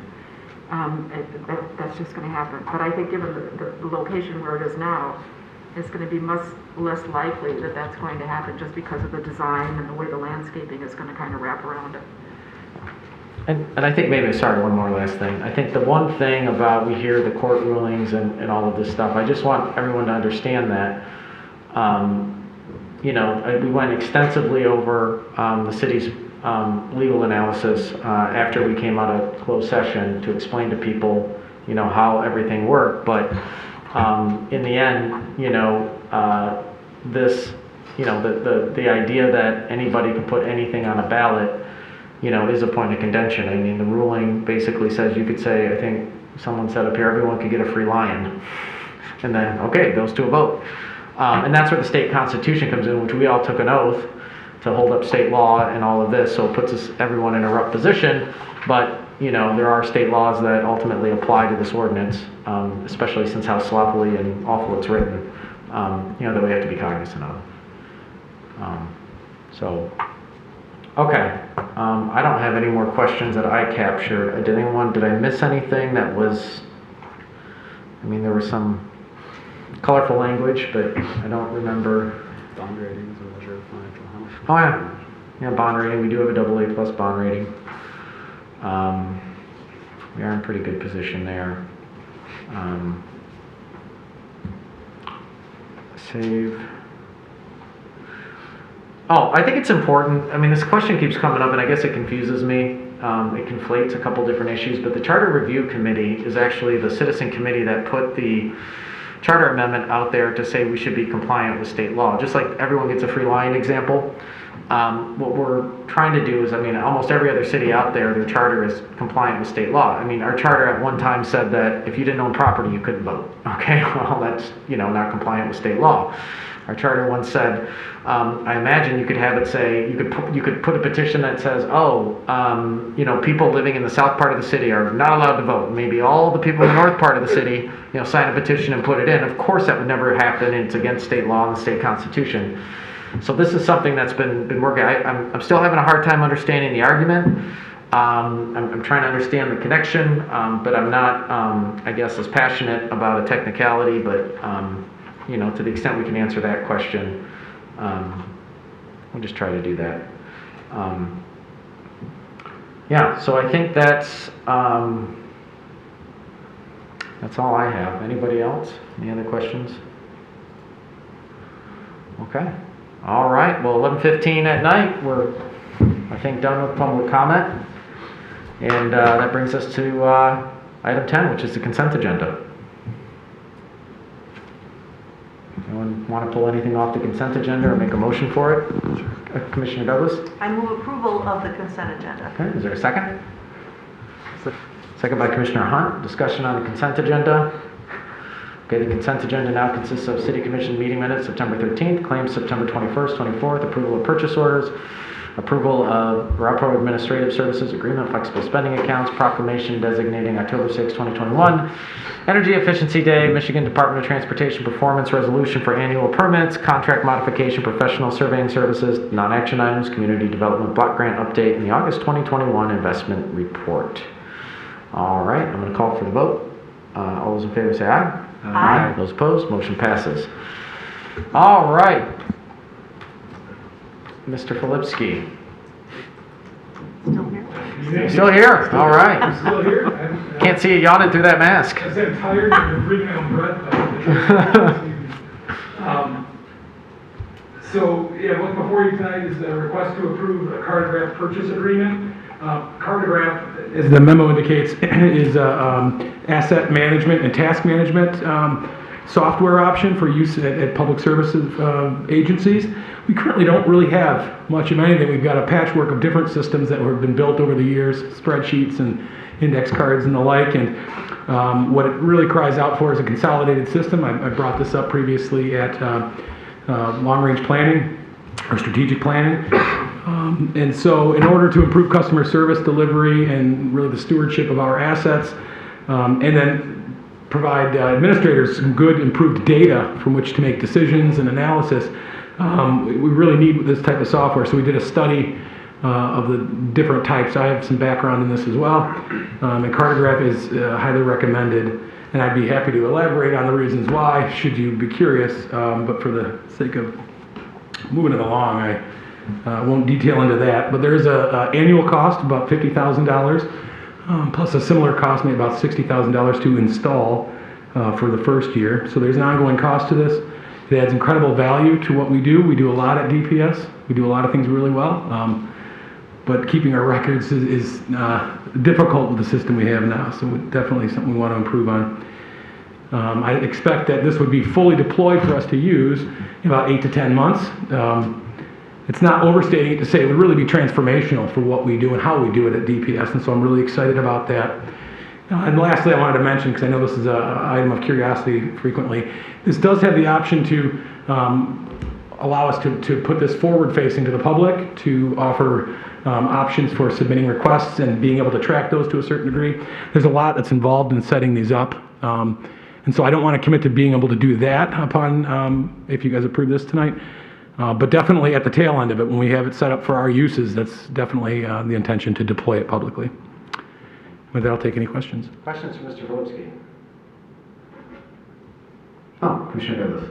Thank you, Mr. Filipski and or Mr. Brake. So given that there are multiple firms that provide similar products, why would we not bid this out competitively? Well, for the purposes of what this one does relative to public works, it's really unique in that regard. There are a number of these, and they all offer different options. They're almost, it's a case of sole source, because they all have their little hook. They do it differently. I will say that this one, we didn't bid out the whole process. When I worked in the city of Birmingham, in fact, right before I left to take this position here, we had conducted a very long, detailed study, consultant-led, that brought in a bunch of these vendors, and we looked at all the differences, which is hard to do just looking at a price, because like I said, they all offer different things. And some are really overly complicated, and have these unintuitive interfaces, and it's just too much and usually too expensive. Some of them are really, really easy to use, but don't really do what you want. We found that Cartograph is middle of the road. It has everything we need, nothing we don't. And more importantly, we found that for the longevity of this, to be set up and actually work well long-term, which is what we want something that we would be able to edit and make changes to on the back end without, and into the future without having to bring on consultants. And so we also found it to be very programmable. And so I guess in that terms, having had that study locally with Birmingham, and also recently, I want to say it was Farmington Hills chose Cartograph. They went through a similar study that, and they have pricing there that I did reflect on. It still stayed middle of the pack where it was when I studied it in Birmingham. But I mean, why in this particular instance? Having had that information, I didn't find that would have been helpful or a good use of time to sort of go through that again. So Birmingham did do cost comparisons? Yeah. As I said, it was part of a SAW grant application, and so the firm that we were working with, the engineering firm, sought out, publicly bid it, and let anybody put their proposals in, and we got about 7 or 8 different solutions, Cartograph being one of them, and they were all carefully analyzed over a period of months and a number of meetings. Okay, good, thank you. Mm-hmm. Anybody else? Commissioner Pursh. I'll move approval of the resolution. Motion by Commissioner Pursh. Is there a second? Second by Commissioner Cole. Discussion. Commissioner Cole. Thank you, Mr. Mayor. I've been down to the DPS office and talked to Mr. Filipski about this quite a bit. I see the whiteboards that are currently used to track some of the rotations of vehicles and maintenance needs. I've seen the paper spreadsheets that are used. I'm amazed that people are using paper spreadsheets. And I'm excited for the efficiency that this is going to bring to the city and city services and the increased efficiency for staff. So I'm definitely going to support this tonight. I do want to hear from Commissioner Macy or perhaps Mr. Filipski about the kids that went around town all summer trying to help us. So, yeah, Commissioner? Yeah, at the top, thank Commissioner Macy and her group of volunteers that I've been fortunate to work with this summer.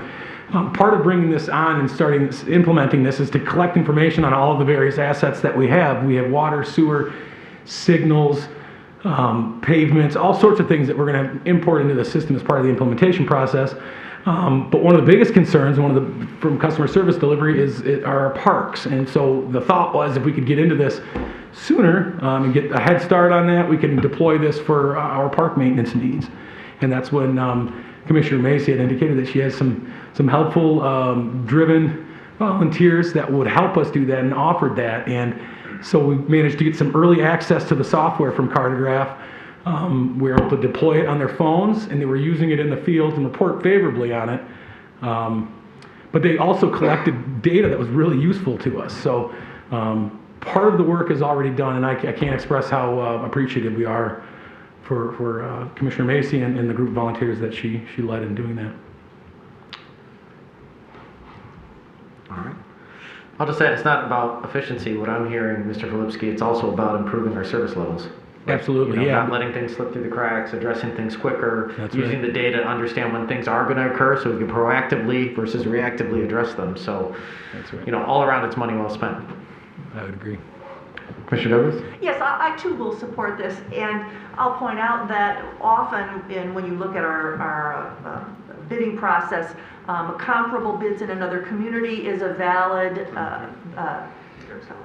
point of comparison in making pricing decisions, and I'm satisfied that we've used somebody else's quantitative assessment to arrive at our own price. Okay. All right. I'll call for the vote. All those in favor say aye. Aye. Those opposed? Motion passes. All right. Thank you, Mr. Filipski. Thank you. And it's still me, I believe.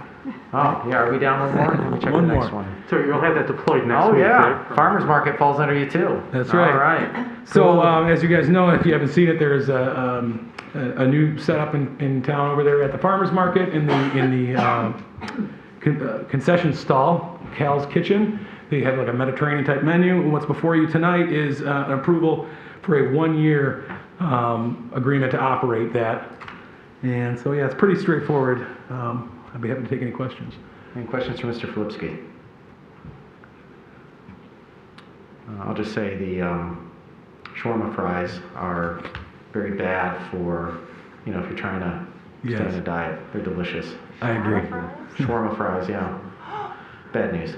Delicious, amazing, Yes. but if you're, you They're know. life-changing. Yeah. I was trying to run a low-calorie count on Friday, and Nikki ordered those shawarma fries, and I'm like, oh my goodness, we fought over them. She won. Any other questions for Mr. Filipski? I'm sorry, Commissioner Douglas. No, not a question. I'll move approval of the resolution. Motion by Commissioner Douglas, second by Commissioner Perush. Discussion? All right, with none, I'll call for the vote. All those in favor say aye. Aye. Those opposed? Motion passes. All right. Thank you. Okay, let's see. Approval to extend street and surface lot metered parking time limits. Chief? Mayor, City Commission, currently the maximum time limit at a street meter in Royal Oak is 2 hours, and the maximum time limit in the surface lot is 3 hours. I should point out that there's an exception for the Sherman lot. You can do long-term parking there. But we do know many Royal Oak visitors and employees routinely exceed those limits by either going in and out and feeding the meter or just extending it through the Park Mobile application. So once we implement the new MPS system, that's not going to be an option for them. So in an effort to avoid violations and in response to some of the feedback we've had with meeting with downtown business owners, staff is recommending that the City Commission temporarily extend the limits on street parking, street meters, and service lots by 1 hour each. This extension will help ensure that customers are avoiding a violation while experiencing all the benefits of the new parking system. The current time limits were based off a 2006 study. We may have had some studies in between that, but we've also had another one in 2018. And that study did affirm that the 2 hours and 3 hour limits are consistent with best practices. And that study did recommend keeping the limits. The City Commission just took no action on that. Despite that study's recommendation, we believe this 1 hour extension is still called for, at least temporarily, just to provide the best customer service. The Central Business District is evolving. The Ekin building came online in 2018, and now with Henry Ford Medical Center opening up and the Centennial Commons Park, we really don't know how our downtown's going to evolve. The good thing is this MPS system is very flexible, and we can change information or change the kind of rules very, very easily. The other great thing about it is we're just going to have an abundance of data on who parks where and when. So a future study would likely be called for, but that study is going to just have just a plethora of information rather than just the limited sample size or the snapshot in time, which is how these studies are routinely done. So there is a resolution presented that for the City Commission to approve and extend the maximum time limits for on-street parking to 3 hours and metered surface lot parking to 4 hours, and can answer any questions. Questions for the chief? Commissioner Macy. Thanks. So, as you know, Chief, I had some struggles with the system, and I didn't vote for it. And one of the concerns that I had was what we're talking about today, was that people, the really high level of enforcement, 100% essentially, because it's automatic, would be a sticking point for a lot of people. People don't actually want 100% enforcement. They want to be able to extend their time sometimes if they need it. And so I see this as a sort of reaction to that and allowing that extra time, and you know, that true will probably make people's initial experience with MPS better. But on the other hand, the reason that we have time limits on those spaces is so that we get the parking turnover. So do you have concern about having, especially the on-street parking, which we know people really highly value for getting in and out quickly, being extended to 3 hours, and how that will impact people's impression, not just of the system, but of the parking available downtown? I don't, and well, I'll give you an example. We've been meeting with all the business owners, talking them through all their concerns about this system. We're in one business meeting with the business owner. He's complaining about how the parking in Royal Oak, there's no available parking. His friends get too many tickets. During the meeting, he pulls out his phone and updates his street meter parking where he's parked right in front of his business. It happened to be a rainy day, and he's parked on the street, and so we know that's happening. So at least his car's there for probably 4 hours that day minimum. This is the problem, is we're guessing how many cars are there long term and how many aren't. We're able to run some reports on the surface lots on how many people are there for. The reports we can run currently under the current system is how much money people put into the meters. That's all we can check. So you kind of got to guess. And there weren't as many long-term parkers there as I expected to see, maybe about 10%. But I don't. I think we'll still get the turnover that we want to see. If we're not getting it and we see there's a problem, we'll come right back and say, hey, so that's this didn't work. So that's my next question: is when you said we can look at this again. What time period are you thinking about before we look at this again and make another decision or stay the course? Well, I guess it would be what we're seeing on the ground. So if right away we see there's a big problem, we're going to come back quickly. If how would you know? Like, you say if there's a big problem, because that very first week we'll be able to run data on vehicles and where they're at and where they're parking and how they're. But you won't know how that has changed from before, right? So I won't know how it's changed from before, but like, what's the trigger that this isn't working? Is it that cars are staying 3 hours all the time? I mean, I guess that's what I think we're going to have a lot of data, which would be great, but what are we looking at to determine if there's a problem? Well, I guess we'll look at our cars turning over. Is parking more accessible, less accessible? I guess that's the kind of data we're looking for. So I guess what I would like is to have this brought back to us, within a few months of the implementation, if we start with this, so we have a pretty early glance at what it looks like. This is going to be a big change for people downtown, and so hopefully they'll like some parts of it.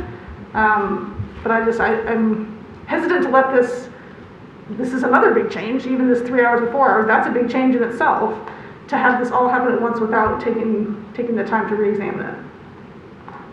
Okay, we can provide regular updates, and I think that'd be easy to do. That'd be great. I'm going to let City Manager. Yeah, if I may. Thank you, Mayor. So the chief and I had pretty extensive conversations. In fact, I can't emphasize the temporary to underscore.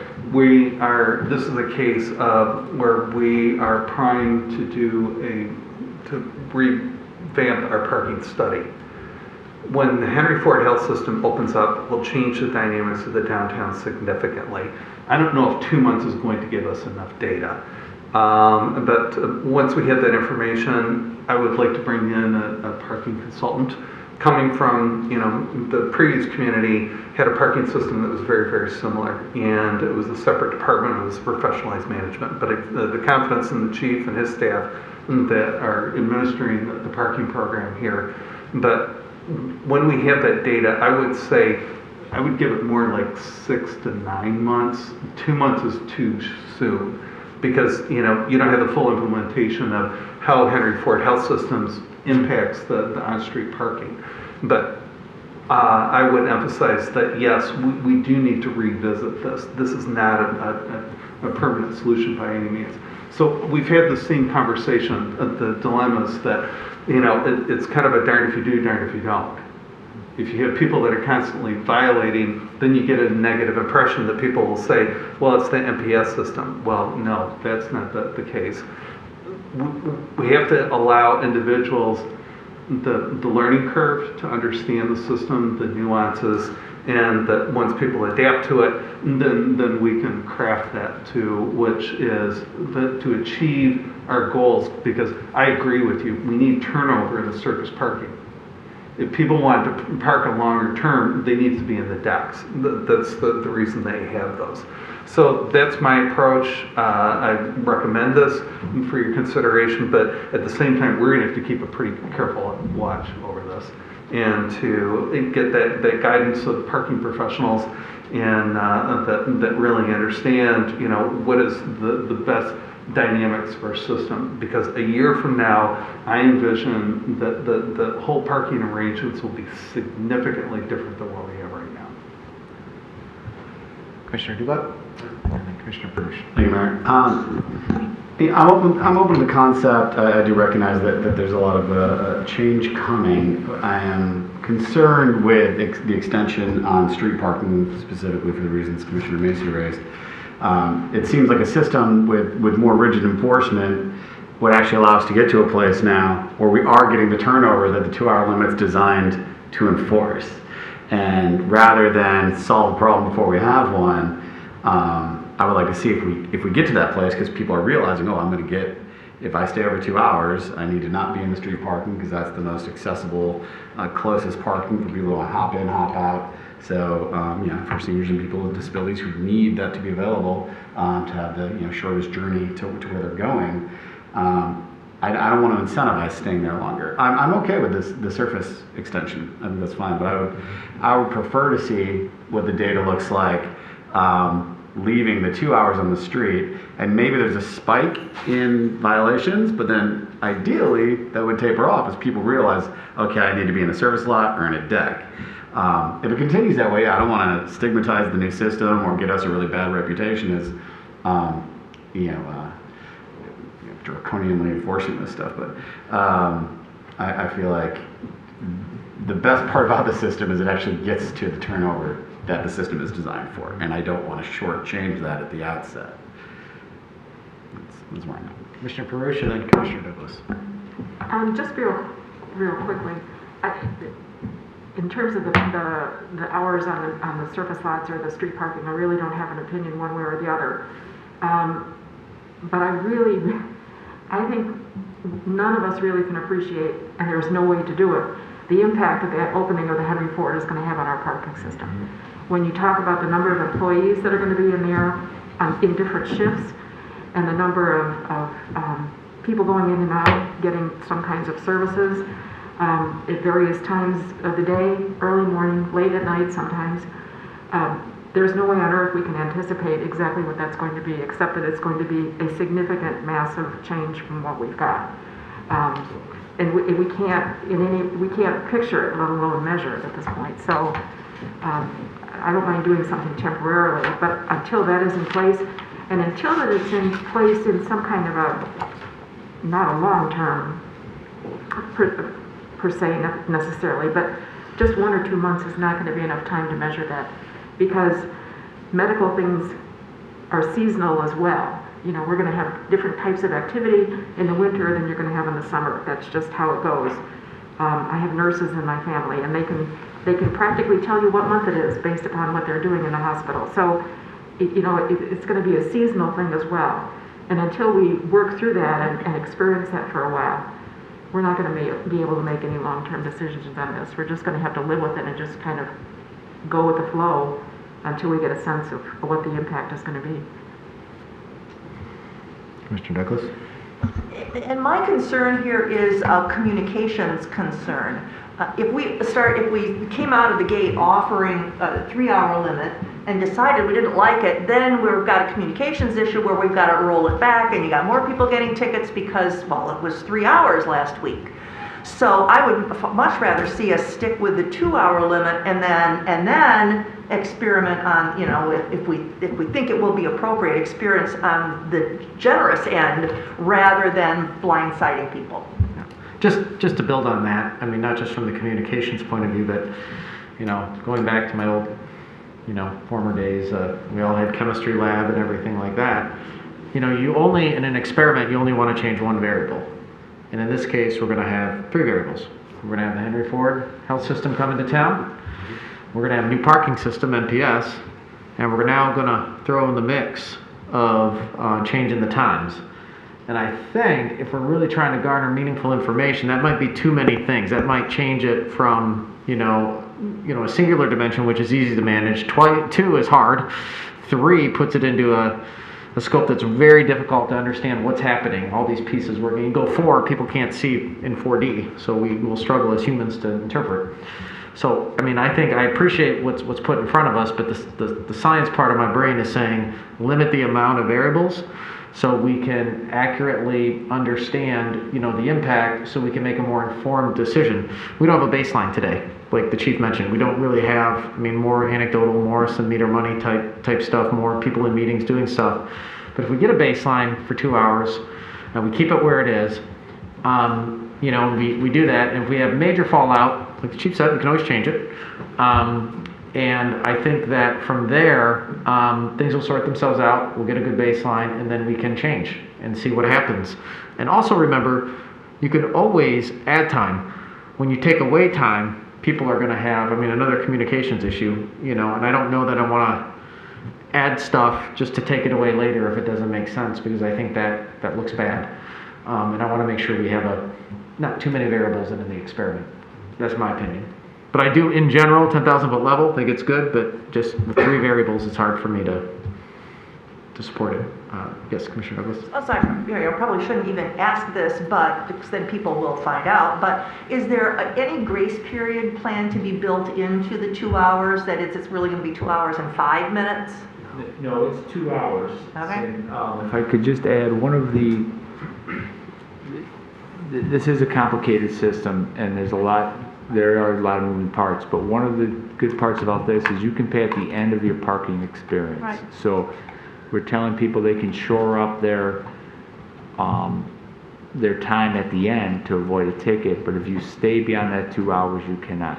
And so that's kind of the problem. What we try to do is just allow people to do that kind of artificially, but it just won't work that way without changing it. All the interfaces, when you deal with them, if we do change the limits, it's very clear. Whether using the app or the interface, the limits will be clear, telling them as far as messaging. So I think that part will go well. I understand what we're all saying. So if there's not support, at least support for the surface lots, I think would be something that would be helpful for us. So yeah, and we can't say 2 hours, broad, like in print everything out there and then do 2 hour and 15-minute programmed. Well, that kind of what we wanted to do, but it can't work that way. It can't, because it'll still say you have 15 minutes left, even though we want to say, hey, you better run to your car and, you know.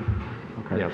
And I think, you know, there's a whole scenarios like you do 2, you do 3, isn't going to change anything. You know what I mean? If people are there half day at work, they're going to get tickets anyways because they're going to, whether it's 2 hour or 3 hour. Well, our goal is really the employees of downtown can be some of the worst violators. Yep. Which we really need to push them out. And some of the pushback we've got from some business owners, we point out, well, you got a plan of operation. It says exactly where your employees are supposed to park. And if you haven't been doing that, that's, it's something, so.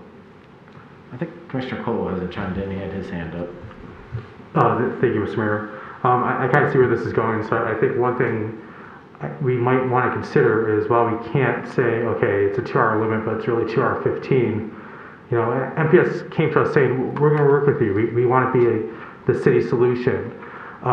What if there was a system, a tiered fee schedule? So if you're 15 minutes over, it's $10, and then anything up to 50 minutes over, it's $10, and then thereafter it's 20. And I'm not saying you're going to have the answer tonight. I think it might be a conversation to have with MPS to see how we can potentially change that design if this is an issue we're running into. Because I think there's multiple ways to go about this. Like a tiered fee system? A tiered fee system. Tiered ticket system? Exactly. I just would point out that this isn't, our limit is our limit. We set it. MPS doesn't really, set your limit, time limit, and then this is a violation. So yeah, we will take it back to them, but they came to us, they want to work with us, and I think that this is the partnership we've been talking about when we enacted the contract with MPS, is that this is something that we could potentially look at in the future here. So that's my contribution. And I think the surface lots I'm okay with moving. I don't think they're as tricky. Because honestly, I would think that a surface lot would have more than 3 hours, like 4 hours is fine. And, there's a longer walk. When you park in a surface lot, there's another 10-minute walk if you could be going somewhere. So I have no problem with that. I'm not worried about our surface lots. It's that in front of the retailer circulation that, I think we need to be, if we're going to be scientific, let's be scientific. Just my thoughts. But I have a background that makes me biased towards that. Commissioner Macy. Oh, Commissioner Hunt. No, just kind of going back to your concern, I think, from what I'm hearing, a lot of people are, still have a little apprehension about the new system that's coming. So knowing that there's a new system that's coming in, and I don't think people realize how quickly Henriksburg will be opening. So there's going to be, like you said, this, double impact that's happening quite often, or sooner rather than later. So I believe throwing that extra, concern in, or that extra obstacle in, may be an issue. My biggest concern is, the parking meters are there for rapid turnover. So having that extra time in the surface lot would be my vote over necessarily doing it for the meters. Anybody else? Mr. Macy? I move approval of a resolution to extend metered service lot parking to 4 hours. Motion by Commissioner Macy. Is there a second? Second by Commissioner Douglas. Discussion. I see Commissioner Cole. Just to confirm, that excludes Sherman, correct? I'm looking at you, Chief, I guess. yes, Sherman, we're leaving as is. I should have probably made it more clear in this. Excluding Sherman. Okay. Is there we seconded it already, Commissioner Douglas. Discussion on the motion. All right, with none, I'll call for the vote. All those in favor say aye. Aye. Those opposed? Motion passes. Anything else from the body? Okay. All right. Helpful dialogue, Chief? Thank you, Chief. Yes, thank Okay, you. helpful dialogue? Okay. Thank you. Good. Appreciate the input. Thank you, Sheriff. Wait, I didn't hear. Oh. He gave you a new title. Okay. All right, this brings us to the last item on our agenda, review of new sidewalks on Rosedale Avenue. Okay. Chief Engineer Donahue has joined us this evening. She drew the short straw to be at the end of the meeting, so sorry for you for that. No problem. Good evening, Mayor and City Commissioners. At the request of the City Manager, I'm here to revisit the new sidewalks that were approved by this body for installation on Rosedale Avenue, and that was done at the May 24th, 2021 Commission meeting. This section of Rosedale consists of 3 blocks between Hawthorne and Farnham. There are 6 residents with frontage along the west side of Rosedale. 2 of those residents have previously installed sidewalk because they were redeveloping their property, and that was a requirement of the redevelopment. And then the other 4 currently do not have sidewalks. The east side of Rosedale does have sidewalks along the whole stretch. So the commission letter summarizes some of the concerns that were brought forth by some of the property owners, including financial hardship, concerns about trees, driveway slopes, and the lack of an overarching public need.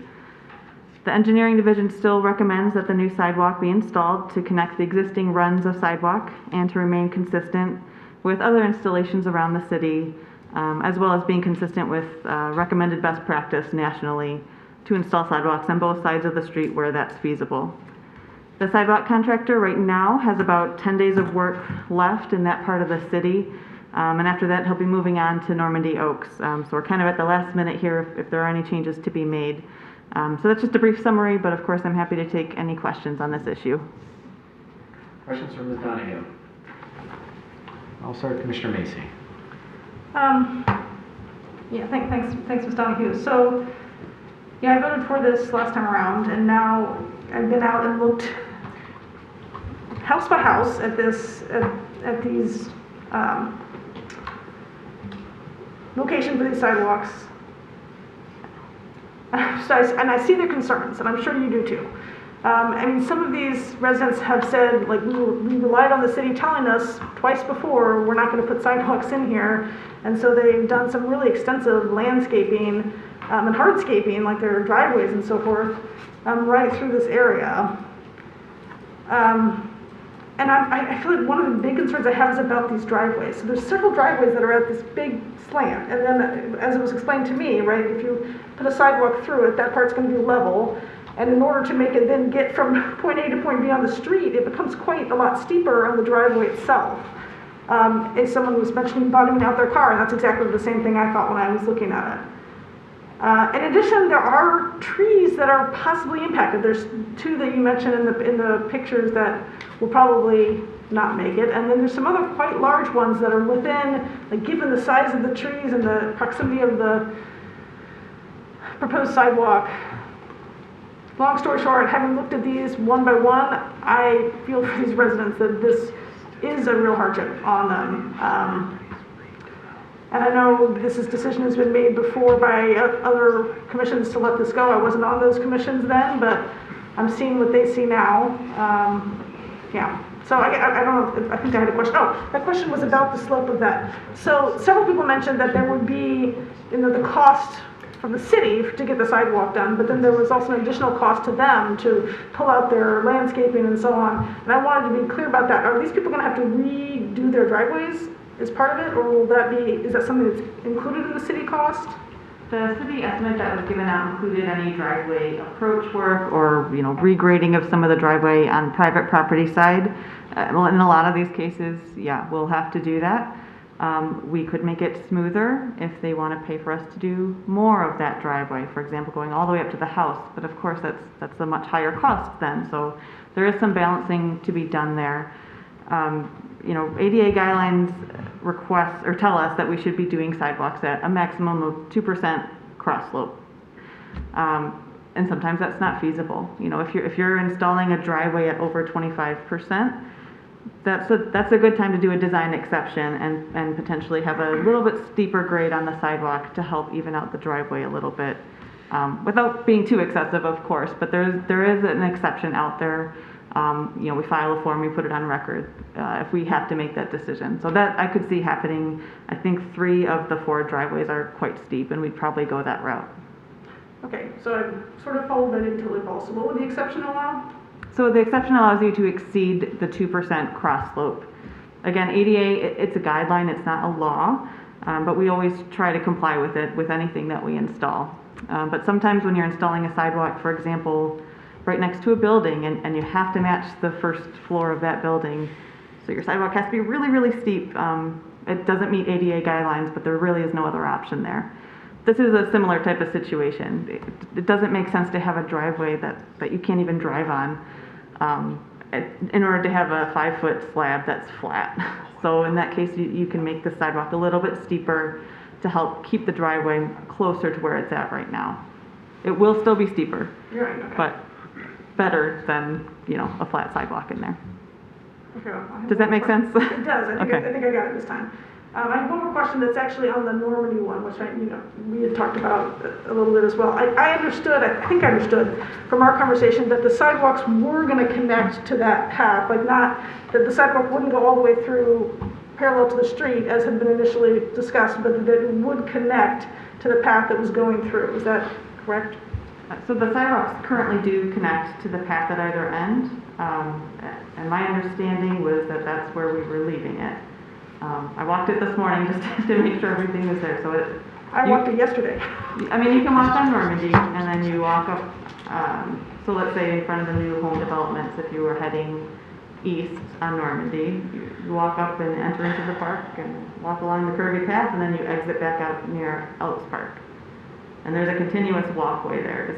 Is that what you mean? Or It is what I mean, but I'm feeling confused because that's not what I thought I saw. But that answers my question. Okay. Commissioner Dubak. Thank you, Mayor.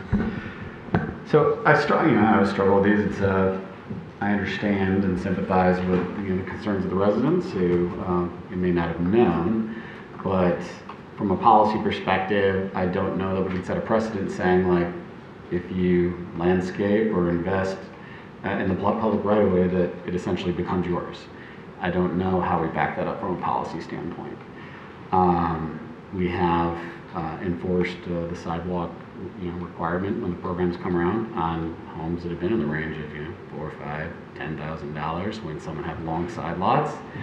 And I think this is a terrible way to pay for sidewalks, to be clear. That's why we proposed the millage a couple of years ago. This is a stupid way to do it. But there is no dedicated fund. We've always done it through special assessment. We tried to do it with a very minuscule millage that would have made sure that we have all the money we need to do sidewalks. And it was rejected. So we still have this very bad system. But we still have an objective of having complete streets and being walkable. And I don't know, I just don't know how we say, if someone lives next to a park and they put a hot tub on the city park space, does that space become theirs? Maybe just because we didn't notice when they did it? I don't know how we justify that as policy. And that being said, some of these are really, really extreme circumstances. But I just, as I look at this, I don't know how we would exempt 233 East Farm. I don't know on what grounds we would do that. I don't know how we exempt 233 Baldwin. There's some lovely plantings here, but that's it. You can't say if you plant something in the public right away, that right away all of a sudden becomes yours and the public doesn't get to use it anymore. And the situation on Forest, I get it. There's the slope and the driveway, and then there's the pavers, but the steps that are really nice, but again, it's rewarding having invested some money in something that should not have been done in the public right of way to begin with. So I'm really struggling with that because I sympathize with the cost and that these are very lovely designs, but I don't see how we justify that from a policy perspective.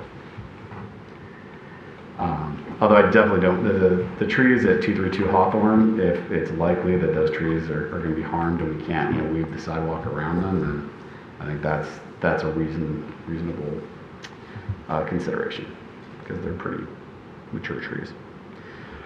Sorry, what did you say about that? What's your conclusion? On Hawthorne? Yeah. And the two trees, it says they may need to be removed. That concerns me. I don't know if we can weed the sidewalk. I don't know how wide the right of way is there, or the easement is there. If we can go around them and give them a little more space and still be in the easement. Also, I don't want to cut too close to the house. That we need to, even if it is easement.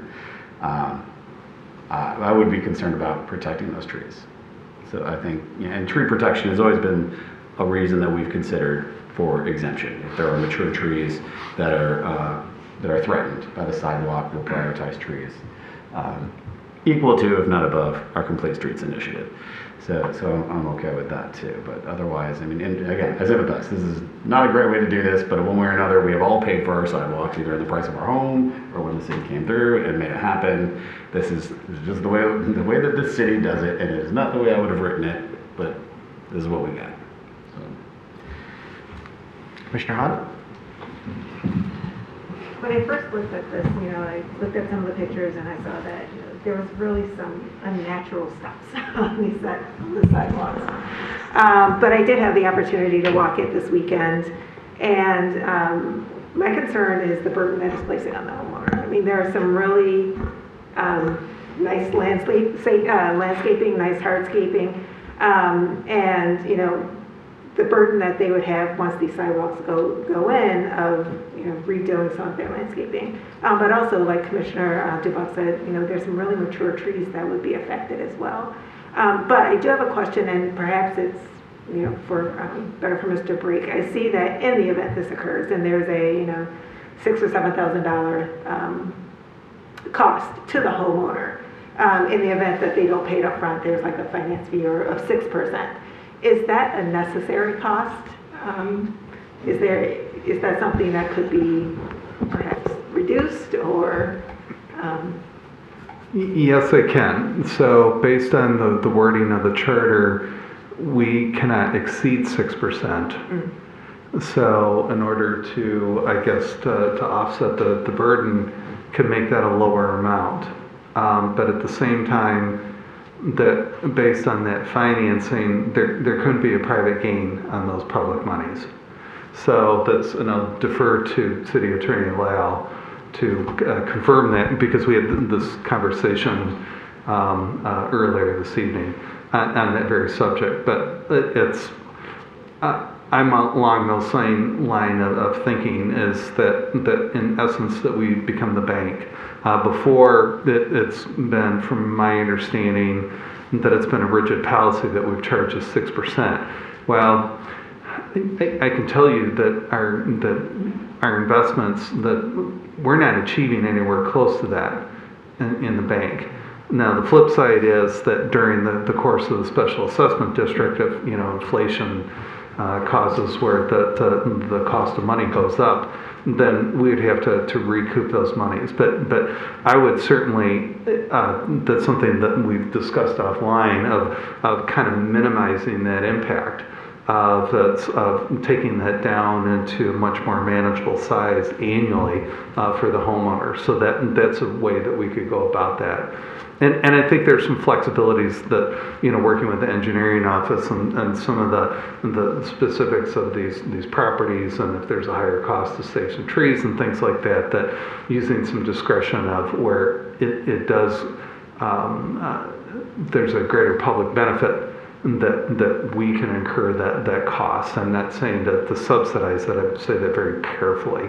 But in that instance, of working with the homeowner, of how can we minimize the impact, but at the same time achieve our overall goal. Thank you. Commissioner Cruz? I'm relatively familiar with this area because our daughter and son-in-law live right around the corner. So we're down that street frequently, but there is not very much traffic down any of these streets in that particular area. And I seem to recall really specifically our reasons why we exempted these properties in the past. And it did deal with the slope of the driveways and the trees that were in the very close to the right of way that would have to be removed. And that's why you see kind of a hopscotch of some sidewalks in the neighborhood and some not. And I'm inclined to agree with our decision before to exempt these properties for those reasons. I understand that, putting a stone sculpture in the right of way is probably not the most appropriate thing to do, but that property has other area issues, including the slope of the driveway, that I think are pretty significant. I'm really hesitant to take a driveway that is currently sloped and doesn't have any variation in the elevation of it as you go up the driveway. I'm really concerned about the safety of that. So to me, that's not a good solution. So I'd be inclined to, just as we did before, exempt all of these properties just because of the physical characteristics of each one of them. And so I will make that motion. We have a motion by Commissioner Bruce. Is there a second? Second by Commissioner Macy. Okay. We have a motion on the table. Discussion. I saw Commissioner Colo had his hand going. Thank you, Mr. Mayor. You know, I agree with almost everything that's been said tonight. This does look hard, and there are steep driveways, and that's difficult. And also, there's some beautiful natural plants that were planted on public land they're really nice, but they are planted on public land and public right of way. And then I look at the two neighbors who have moved in also, who have had to build sidewalks that go to nowhere right now.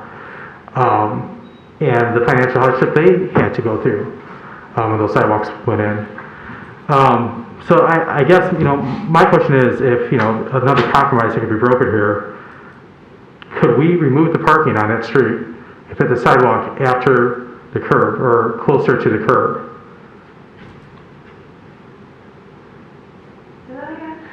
Yeah, crazy, right? Yeah, in the street, basically get rid of the parking and put a sidewalk there instead to go, and I'm getting a lot of dirty looks right now. This is what happens when the meeting goes after midnight, guys. The problem is, I think when you get to intersections, you have a big issue. Yeah. Intersections if there's a solution around that to, you know, get around some of these driveways. I think we're talking a much, much higher cost then, because that's all new curbing. Okay. That's probably a quarter panel of road that you take out and replace. So my gut reaction is please don't do that, but I could look at it in a second. Well, also note, she opened up with her gut reaction was to leave the recommendations as is, and I'm hard pressed to change the recommendation of staff. I'm sad, you know, I don't want to say I've been on the fence about this, but, you know, I think, I feel like I've been up here a long time, like almost 10 years now. And, you know, I was back in 2012, kind of like what Commissioner Perush said, we exempted it for a lot of reasons back then. So I struggled the first time around, you know, whether it's the right decision. I think the petitioners did make a little bit more of a case individually of hardship. And I think that's why we have these sidewalk evaluations, is so we can make decisions based on individual properties. 99% of the time, 98, 95, I don't know what it is, everything makes sense. We do it to the standard. We come in and we do it, but sometimes we have trees. Sometimes we have slopes. Sometimes we have other things, and that's our job to, you know, take a look and to consider and make a decision. So I feel I'm kind of leaning towards the motion based on Commissioner Perush's thoughts and also the hardships presented by the petitioners. Anybody else? Oh, Commissioner Dubut. Yeah, I'm really struggling with a couple of these where I don't see a tremendous hardship other than the cost of the sidewalk, which again, everyone in the city's had to bear in one form or another, and we've certainly put on other folks in other neighborhoods in previous programs. And I'm very concerned as, you know, we go through this program, if someone who's got a side lot or something that's been exempt in the past that, you know, by a previous commission, you know, is going to be up for consideration in this program, and they're looking at, you know, maybe $6,000 in sidewalk. I'm like, oh, well, I can do $5,000 in landscaping, and then I'm going to get a pass. Not that people are going to operate in bad faith that way, but it's not necessarily bad faith when you're presented with just a clear economic equation. And we are saying that that's essentially our policy. So I struggle with that, because I sympathize with the homeowner in this case, but from a public policy standpoint, I'm having a hard time seeing the clear policy benefit. I mean, the sidewalks are about safety and accessibility and recreation. Our network of sidewalks and complete streets, you know, it's good for all of our property values and quality of life in our neighborhoods. So I think it needs to be a very unique situation for us to provide an exemption. And on a couple of these, I'm not seeing that it getting to that extreme. And I appreciate the idea of new commissions. My problem is I am the old commission and the new commission. We were brand new then. Oh, yeah, that's true. And we had a lot of pitchforks and torches in the chambers as well around that time. Okay. Any other discussion? A motion on the table? So the motion is exemptions for all. All right. I'm going to call for the vote. All those in favor say aye. Aye. Those opposed? No. Can I see a hand to the ayes? 4? Okay, motion passes. That's not the way I heard it. My old man ears aren't working as well as they used to. All right, that brings us to the end of the agenda tonight.